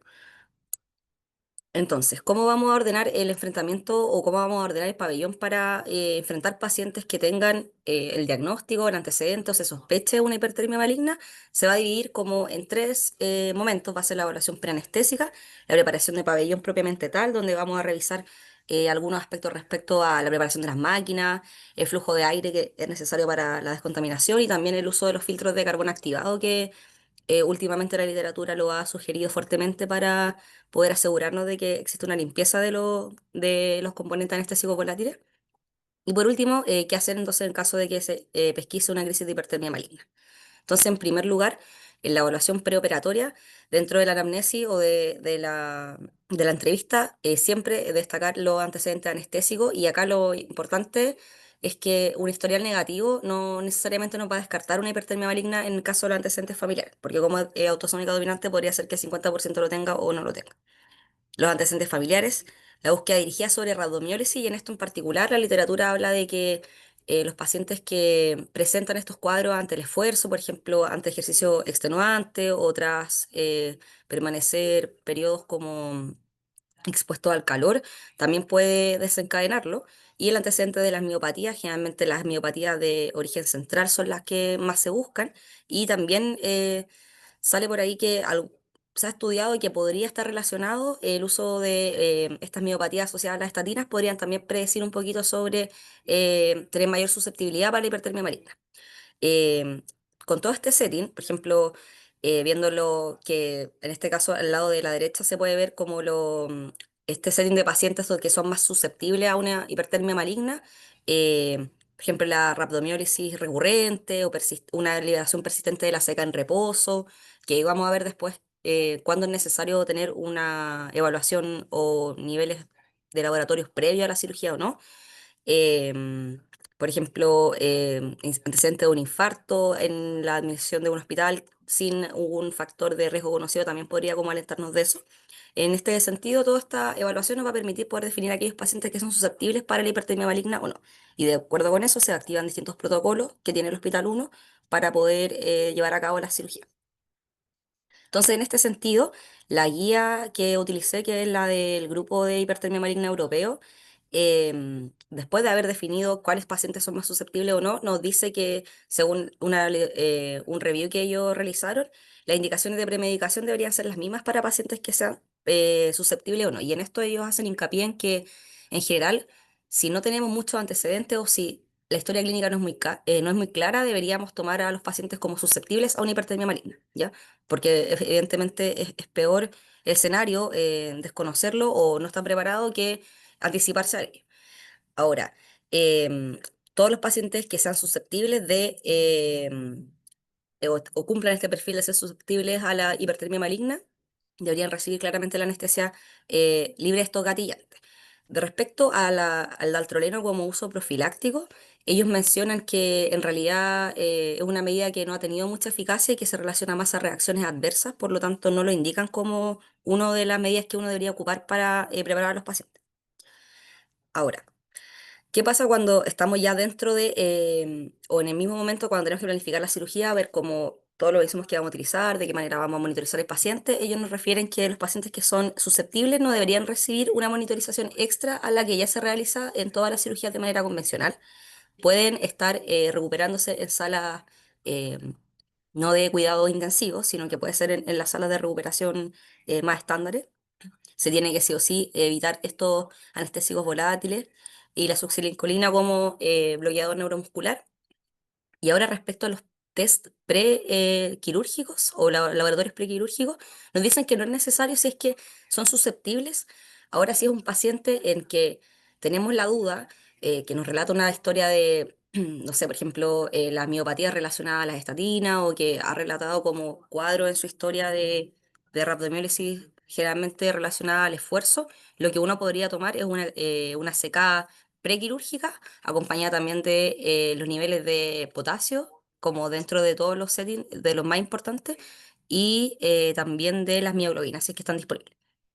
Ahora, respecto a la aprobación del pabellón, los vaporizadores deben removerse porque estos, si bien almacenan o absorben una gran cantidad de los volátiles, por lo tanto es importante que dentro como del protocolo que tengamos para la limpieza de las máquinas, esto se han removido. El circuito de la anestesia y de la soda, o sea, de la cal también debe ser cambiada durante el procedimiento.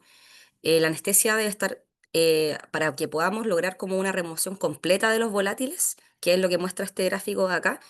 La, mm, la razón de seguridad para, como establecida de manera un poco arbitraria, porque no sabemos cuánto es lo mínimo a la que una persona puede exponerse para generar una reacción de hipertermia maligna, pero sí sabemos que lo de seguridad es de menos de 5 partes por millón de volátiles. Entonces, para que podamos lograr esa cantidad, lo que nos dice el gráfico es que al menos debemos mostrar al menos 10 litros por minuto de flujo, eh, puede ser oxígeno, aire o cualquier mezcla, para la preparación del periodo de la máquina. El volumen, el tidal, debe ser al menos de 600 ml, configurado a una frecuencia respiratoria de 15, y si es que en algún caso la máquina no sale con la especificación de cuánto debe prepararse, esto deberían ser como los valores: 600 ml de tidal y 15 de frecuencia respiratoria.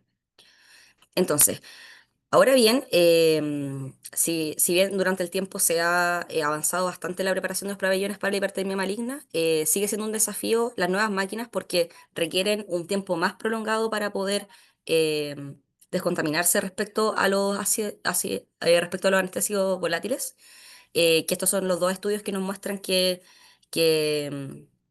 han hecho como casos de reporte y también análisis comparativos que nos muestran que efectivamente las nuevas máquinas requieren un mayor tiempo de preparación en este sentido, ¿ya? Entonces, si las partes como de manufactura no nos dice cuánto es lo que deberíamos programar la máquina, siempre se tiene que tomar la recomendación de los 600 ml y de los 15 de frecuencia respiratoria. ¿Ya? Ahora, en base a esto, ellos también dicen que la literatura, o de lo que ellos estudiaron en el review, no debería dejarse la máquina como en modo espera antes del uso de los pacientes que se sospeche una hipertermia maligna. ¿Ya? Ahora, ¿cuánto se tiene que dejar el flujo de aire? Ellos proponen desde un mínimo 10 litros por minuto en primera instancia, porque se han reportado que como exactamente 10 litros por minuto, también se han reportado efectos rebote, por lo tanto ellos sugieren desde 10 hacia arriba, ¿ya? Después de eso, cuando ya se mantuvo por los primeros 30 minutos de uso clínico, se podría reducir a 3 litros por minuto. En general, algunos reportes dicen que puede andar bien incluso con 2 o 1 litro, pero por razones de seguridad se utilizan las recomendaciones de 3, ¿ya? Y ahora podrías, claro, con lo que decía abajo, que podría ser desde 1 litro, pero en general es de 10, después de 3 y después de 1 litro por minuto. Ahora, ¿qué pasa cuando se ha visto en la literatura que en el último tiempo se ha añadido el uso de filtros de carbón activado para poder optimizar la descontaminación de las máquinas junto con optimizar el tiempo? De hecho, este estudio, que es del 2021, me parece que es, compara el desaflureno con el CO, y en este caso ocupan los filtros de carbón activado tanto en la expiración como en la inspiración. Particularmente, la inspiración debería estar ya de seguridad, pero con eso es mínimo y podría andar bien, pero se sugiere que sea en ambos momentos. Y el uso del carbón activado permite que la máquina optimice la descontaminación en un tiempo mucho más breve que si es que no lo ocupara. Ahora, respecto de los filtros, como qué características deberían tener, se ha demostrado que desde 50 ml funcionan bastante bien, es como el estándar mínimo de calidad para que puedan ser utilizados.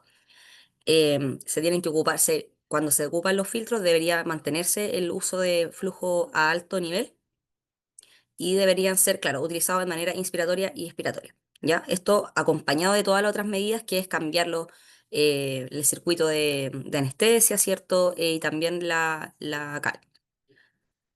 Ahora, después de utilizar los filtros de carbón activado, debería usarse como mínimo 1 litro por minuto para mantener el flujo de la máquina, y deberían mantenerse a lo largo de todo el procedimiento anestésico, no deberían retirarse.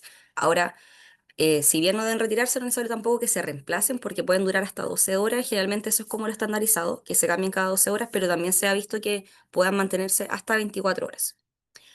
Esta es como el resumen que ellos hacen respecto a cómo se pueden preparar las máquinas respecto a el uso de vaporizadores, del circuito de respiración o anestésico y el uso de los filtros de carbono según la compañía y según el tipo de máquina que tengan. Por ejemplo, la Drager, en este caso, por ejemplo, algunos que cuentan con los filtros de carbono activados, otros que no.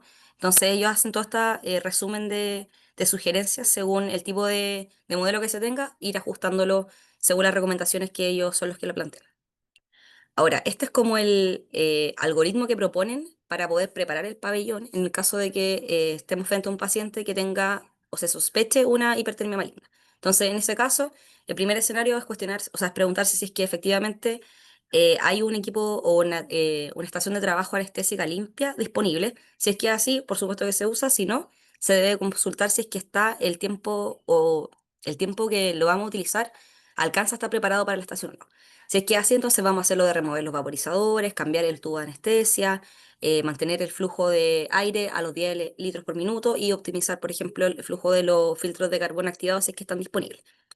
Si es que eso no ocurre, entonces deberíamos, ahí sí, como con mayor razón, ocupar los filtros de carbono activado para poder acortar el tiempo y en ese escenario, entonces, optimizar el manejo del pabellón para preparar al paciente. Si es que entonces no estamos como en el tiempo óptimo para poder realizar la cirugía, entonces se tienen que mantener los filtros, ir bajando el flujo de aire desde 10 a 3 y después a 1, pero nunca menor de eso, y mantener la monitorización estricta en el paciente. Ahora, ¿qué hacemos cuando ya nos encontramos como frente a un paciente que tenga una crisis de hipertermia maligna, que algunos signos clínicos eh, o de los más esperados, ¿cierto? Es que aumente el flujo de esta hipercapnia, que se puede aumentar al doble o al triple manteniendo un volumen corriente que no se ha modificado, la taquipnea o la taquicardia, ¿cierto? Los espasmos del massétero, la rigidez muscular generalizada y la hipertermia que, como decía el doctor, la, la pesquisa o la monitorización de la temperatura siempre va a ser un estándar de las cirugías. ¿Ya? Si es que se sospecha, entonces se tiene que implementar los protocolos, que en el hospital hay un protocolo de hipertermia maligna que está bien descrito. Entonces se eliminan los gatillantes, se tiene que activar las medidas para regular la temperatura, ¿cierto?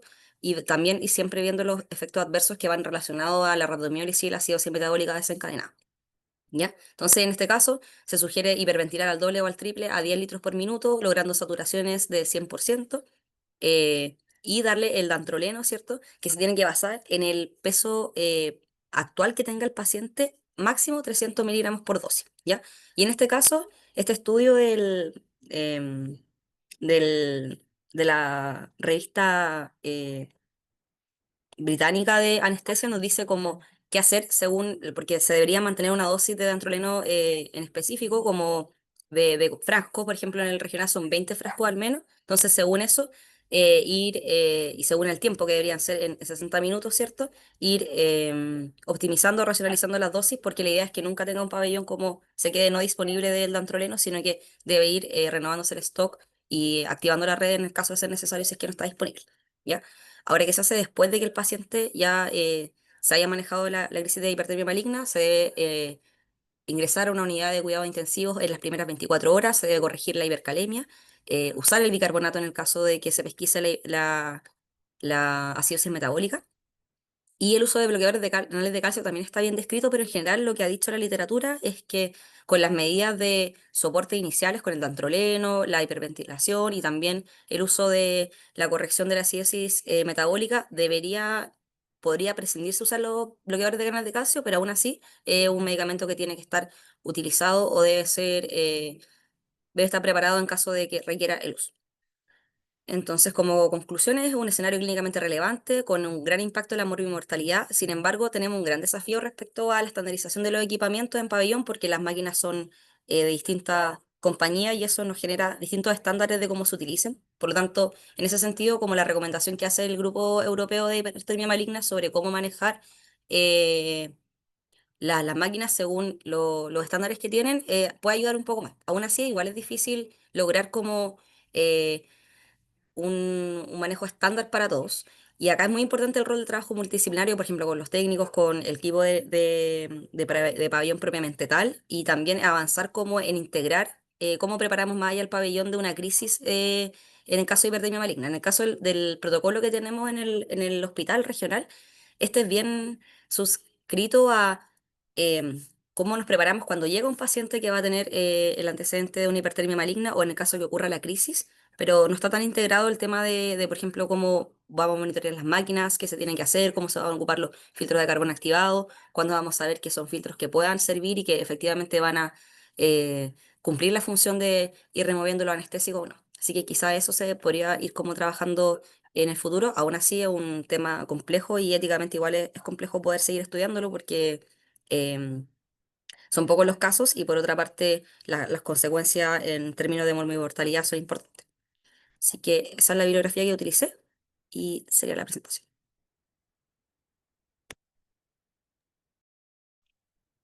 Muy buena presentación, Cata. Muy, muy buena presentación. Oye, una pregunta como para recordar. Muéstrame en la diapositiva, porfa, donde hablas del tiempo que se debe ciclar la máquina, por favor. Ya, voy.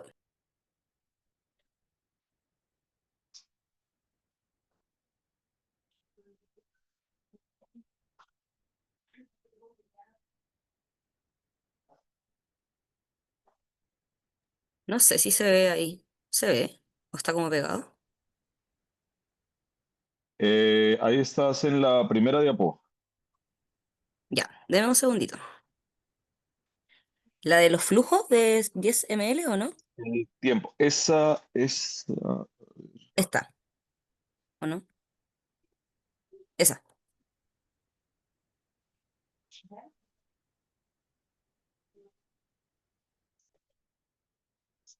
Ya, o sea, según esta recomendación de esta guía, con 30 minutos de ciclado ya se podría ocupar.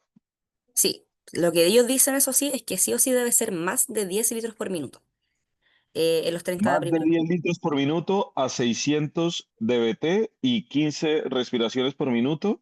Sí, Mínimo por 30 minutos estaríamos ok con la máquina preparada. Y déjame ver la siguiente diapo, porfa. la de los uso de filtro de carbono activado, esa, Sí, sí, la 12.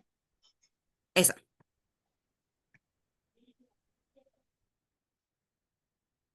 Claro, pero lo que ellos decían era que uno podría ocupar 10 litros por minuto, pero aún así con 10 litros exactos, se generan efectos rebote. Entonces, por ello eso sugieren de 10 litros hacia arriba, no exactamente 10. Ya, y el corte está en 1 hora, Sí, después hora y 20, y si lo reduzco a 1 litro, evidentemente vemos que en el floor spot, por- Dios mío, espérame un segundito. Claro, se le dan los triángulos azules y amarillos en ambos, en ambas gráficas cuando yo reduzco la cantidad de litros por minuto, ¿cierto?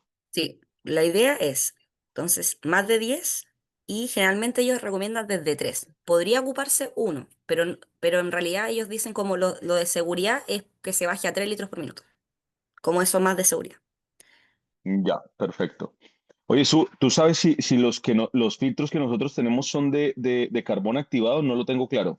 Yo tampoco lo tengo claro. Le pregunté a la enfermera porque ayer fui a ver el tema del protocolo y me decía que están armando un nuevo protocolo y ahí probablemente vean cuáles son los filtros que están utilizando. Porque eso es importante, como le decía, tiene que ser de 50, los que están como estudiados que funcionan son los de 50 ml, no otros filtros. Yo tengo mis dudas con las máquinas. Me da la impresión que las máquinas nuevas sí los tienen, pero las otras Las no tienen ni nuevas, una claro. cosa. Sí, las otras no Sí. tienen nada. Claro, eso me decía la enfermera, que las máquinas nuevas probablemente lo tengan y la otra sí, no tengan Sí, nada. sí. Ya, porque, Pero de todas maneras, la recomendación es harto menos tiempo que lo que hacemos nosotros habitualmente, que nuestro protocolo, digo yo. claro, sí, porque esa era la duda que tenía, cuáles son las últimas guías, y evidentemente lo que uno lee es que todo depende de la marca, ¿cierto? Todo depende de la marca, Claro, y me llama la atención que las máquinas nuevas requieran más tiempo, ¿ya? Pensaba yo que debería ser al revés, que debería necesitar menos tiempo, Ujú. pero sería bueno averiguarlo directamente con algún representante de la marca para saber cuánto nos dice. Esto en relación a un caso que tuvimos hace poco, ¿cierto, Su? De Sí, que sí, necesitábamos sí. hacer una preparación para un paciente de hipertermia maligna. La doctora Alcaíno nos decía que en el Miller la preparación decía que era de 6 horas ciclando, ¿ya? Yo tenía mi duda que era menos,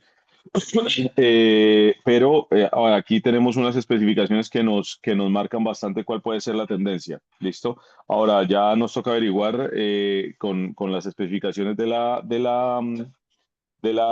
casa comercial si los filtros que tenemos son de carbón o no, de carbón activado o no, y dependiendo de eso, ciclar. ¿Ya? Claro. Oye, Siempre, Diego, una Pero, consulta. ¿Cuánto están demorando Doctor en la... Zambrano, qué gusto tenerlo. ¿Cómo está? Bien, bien, mi doctor, aquí. Oye, ¿cuánto es el tiempo que demora el ciclado en los protocolos del hospital? 90 minutos, es lo que tengo 90 entendido. minutos. no, Ya. ¿No? no, si, no, si hay que dejarlas con oxígeno dando toda la noche. Ya. Pero por eso estamos medio perdidos con eso, pues estamos Sí. medio de manos atadas. Toda la noche. Oye, Cata, en ese protocolo que tuviste del hospital, ¿cuánto tiempo decía? lo estoy buscando porque no salía como todo lo previo antes, por ejemplo, esto de identificar el pabellón, entonces estoy viendo, pero no recuerdo bien cuánto salía. Pero parece que sí es toda la noche, porque yo le pregunté a la enfermera y me decía que cuando están programadas, sí, pues ese pabellón queda preparado desde la noche anterior, ocupando como la máquina. No, toda la noche estamos, estamos Claro, claros yo que eso. yo ya no he visto esa tendencia de que sea toda la noche, por eso pregunto. Sí, no, no, no, no, no, no. Evidentemente toda la noche no debe ser. Pero sí sería bueno dejar estandarizado eso para que a la próxima, cuando tengamos algún caso, se pueda preparar algún pabellón y si es 1 hora y media, pues es fácil Pero poderlo preparar. el jueves vienen los de Draguer, po. Oye, Diego, yo creo que es un buen trabajo para que hagan nuestros becados de primer año, que tienen Un, mucho ánimo proto- un, en ir un renovando. protocolito, ¿cierto? Sí, a mí me parece que sería bueno. El doctor Mirko dejó el de la analgesia de trabajo de parto y tuvo muy buena aceptación. Yo creo que un protocolo así bien Ávila Castro sería una cosa apoteósica. ¿Ah? Sí. Ávila Castro, me gusta eso. ¿Te gusta? ¿Te gusta ese? Sí, sí, Suena impactante, ¿no? sonó bien, me gustó. Sonó bien. Las caras del Christopher. ¿Lo encontraste, Cata? Sí, y no sale específicamente, sale como retirar vaporizadores en el protocolo. Y lo demás es como específicamente sobre el uso de los fármacos. Ya. Pues sí, yo creo que definitivamente de aquí a un mes puede estar hecho ese protocolo. Antes de que uno se vayan a vacaciones o en el sótero, si están algunos muy desocupados en el sótero, pueden empezar a hacer el protocolo, ¿cierto? Entonces yo creo que de aquí a un mes vamos a estar celebrando la incorporación del protocolo de hipertermia maligna, 25 de noviembre. Me parece una muy buena fecha. Yo creo que sí, Para, estar listo. ¿te parece? ¿Te parece, Su? Sí, nuestros becados tienen muchas ganas y mucho ánimo, así que son No, muy están, proactivos, están desde que aquí saltan de escucho el emoción. teclado, desde aquí escucho el Somos teclado todas. escribiendo el protocolo, así que me parece una muy buena alternativa.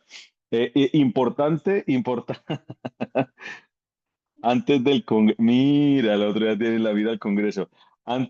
Importante el corte de los tiempos, ¿ah? El corte de los tiempos. Y según la marca, la Drager Fabius, ¿cómo era el pabellón 6, Su? ¿Esa es una Perseus?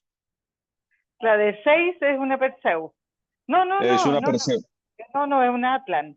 Las Perseus son las del 2, la del 4, 9 y 11. Claro, las nuevas. Esas son las Perseus y Sí, la Atlant, sí. la Atlant Ahí es la están del las. 6.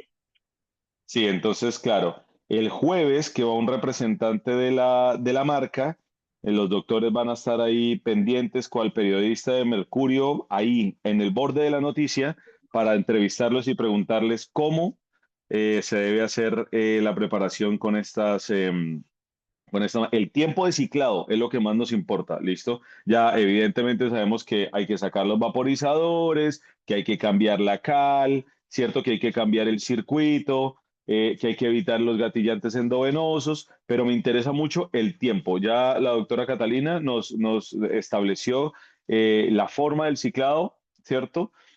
A 10 litros, 600 dBT, 15 ventilaciones por minuto, pero me interesa el tiempo corte, ¿ya? Yo estuve buscando y yo encontré los 90 minutos mínimo, que evidentemente nos ayuda en caso de bueno, de una urgencia, de una emergencia de pronto no, pero sí por lo menos de una urgencia para poder preparar un pabellón. ¿Listo? Buena presentación, Cata, sí. Oye, Henry, ¿me escuchas? Sí, sí, te Otra vez. escucho, te escucho, te escucho, te escucho. Oye, es que te había preguntado recién porque estamos hablando sobre el tema de nuevo de la transfusión. Habíamos puesto un caso que yo tuve en pabellón con el doctor Castro de una paciente de cadera que los traumatólogos pidieron transfundir y que la paciente sin taquicardia, sin hipotensión, sin alteración del sensorio, saturando 98%, que yo no la quise transfundir hasta que la hemoglobina de control me llegó en 12 y quería rescatar el caso que tú tuviste ayer también, donde te estaban pidiendo Ah, transfundir sí. y Sí, sí, mira, que, y lo voy que a comentar. Entonces, para que más o menos igual tengan la idea de lo que pasó ayer. Ayer una paciente que había sido operado de un tumor de cabeza de páncreas y cola de páncreas, y que producto de eso, manipulación, se trombosó y hizo un infarto esplénico. Entonces, ayer ingresó para hacerle la esplenectomía. Eh, una paciente que a mí me ingresó con una hemoglobina de 7,6, que no era coronaria, no tenía algún otro antecedente importante, no había recibido quimio, nada de eso. Pero la cuestión es que esta paciente venía con esta hemoglobina baja, menor a 8, desde hace más de 5 o 6 años. Entonces, con eso nos damos cuenta de que es una paciente que ya tenía una muy buena tolerancia fisiológica a la anemia, justamente. Entonces, en el intraoperatorio sangró 500 cc aproximadamente. Yo, para ver cómo estaba, obviamente pedí exámenes de control y resulta que en el perfil de control vino con una hemoglobina de 6,2. Paciente nunca tuvo necesidad de droga vasoactiva, estuvo bien volemizada, buena diuresis, bien perfundidad distal, eh, con una frecuencia cardíaca de 60, una PAM de 80. Entonces, mi respuesta fue no, o sea, mi decisión fue no transfundir. Cuando la van a entregar justamente al piso, la enfermera le dice que no la podía recibir porque la paciente tenía una hemoglobina de 6,2. Entonces, ante eso, me tocó explicarle, pese a hacerle la explicación de que la paciente no tiene criterio de transfusión, todo esto, me pidió que por favor le haga una nota y que ella iba a solicitar al médico tratante que por favor la transfunda. Entonces, esas son cosas que realmente ustedes no, los becados de primero, los que recién están participando entrando al mundo anestésico, o los próximos becados más grandes que también muy pronto van a ser staff y todo esto, tener en cuenta. Yo escuché lo que dijo la doctora Garrido, que mencionó que la parte clínica es muy importante. La hemoglobina solo es un número y eso hay que tenerlo en cuenta. La sangre es extraño, es un fluido totalmente extraño al que nosotros estamos acostumbrados, o sea, el cuerpo que lo recibe, y obviamente va a ser algún tipo de reacción. Y entonces mi decisión fue no transfundirla porque consideré que le hacía más daño transfundiéndola que mejorando un número que realmente no tenía necesidad de mejorar. Y otra cosa más importante, también le tomé una gasometría que estaba completamente normal y un ácido láctico que estaba en 5. Entonces, con mucha más razón, sin criterio de transfusión. clarísimo el tercer pilar del PBM, ¿cierto? Clarísimo, tolerancia a la anemia, clarísimo. La clínica manda y si tras de hecho te respaldas con exámenes, no hay absolutamente nada que hacer. Paciente no tiene ningún criterio de transfusión. Así ¿Listo? es, así es. Eso. Muy bien. Oigan, chicos, muy buen día académico. No hay más presentaciones, ¿verdad? Yo tengo una presentación de anestesia regional, o si Oh, están ¿verdad? descansados Sí. o no sé, cuando ustedes quieran la puedo hacer. Dejémosla para el jueves. Dejémosla para el jueves. Listo, pues. ¿Listo? Vale, perfecto.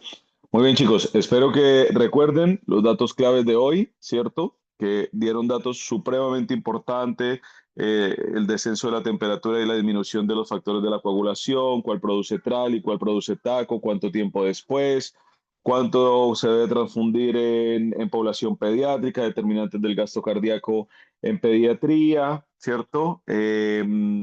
Coagulopatía inducida en pabellón, Pentada de la muerte, todo eso. ¿Listo? Presentaciones bastante buenas y ojo que vamos a seguir con los ejercicios clínicos de cuál es el approach anestésico en los pacientes que están anticoagulados, cuáles son las cirugías de alto y bajo riesgo de sangrado, cuáles son los pacientes de alto riesgo embólico, porque evidentemente cada vez nos estamos enfrentando más a este tipo de pacientes. ¿Listo? Oye, Diego, algo más. Ese día del paciente que querían transfundir, tuve la suerte de tener en mi pabellón al doctor Lucas. Así que él, yo creo que entendió parte de que no hay que transfundir a todos los pacientes cuando él ya tenga sus pacientes como cirujano principal. Sí, sí, confirmo. Eso me parece muy bien, que la mirada desde el otro punto, desde el otro lado de la isla sea entendible y que entiendan en el pabellón 16, exactamente, mi doctor Castro, y que entiendan cuál es la fisiopatología de esto y que se convierta también en una firma del Franco Ravera Zunino como una implementación adecuada del PBM a nuestros pacientes. ¿Listo? Es un trasplante de órgano. Entonces no debe ser Exacto. hecho porque hay muchas compresas rojas. Transfundamos. No. Seamos criteriosos en el momento de intervenir a nuestros pacientes. ¿Le parece, mi doctor Lucas? Sí, Oye, sí, doctor. el Clever salió ahí con un mensaje, pero que no se olvide que tiene ahora el encargo del protocolo de hipertermia maligna, que no contestó nada. Exactamente. No, sí, Hoy, una cosa, chicos, Lucas, ¿está por ahí el Lucas o no? Sí, sí, sí. Se fue. Lucas, pucha que mejoraste tu presentación, de verdad. Hoy no me aburrió, no me dormí, cambiaste 100%. De verdad que te felicito, muy bien. Sí, creo que hoy las presentaciones estuvieron bastante buenas. La presentación del doctor Castro también. Se les ha Grande, insistido Lucas. mucho que las Gracias. presentaciones deben ser más explicativas, que la idea es que entiendan el tema y que si les vamos a preguntar las cosas al revés, las sepan explicar, que entiendan la fisiopatología de todo y que de verdad no nos sobrecarguen con texto, leer. No, sino que es parte también de la beca, saber hacer presentaciones. Muy bien, Eso Clever. también, Muy muy bien. bien.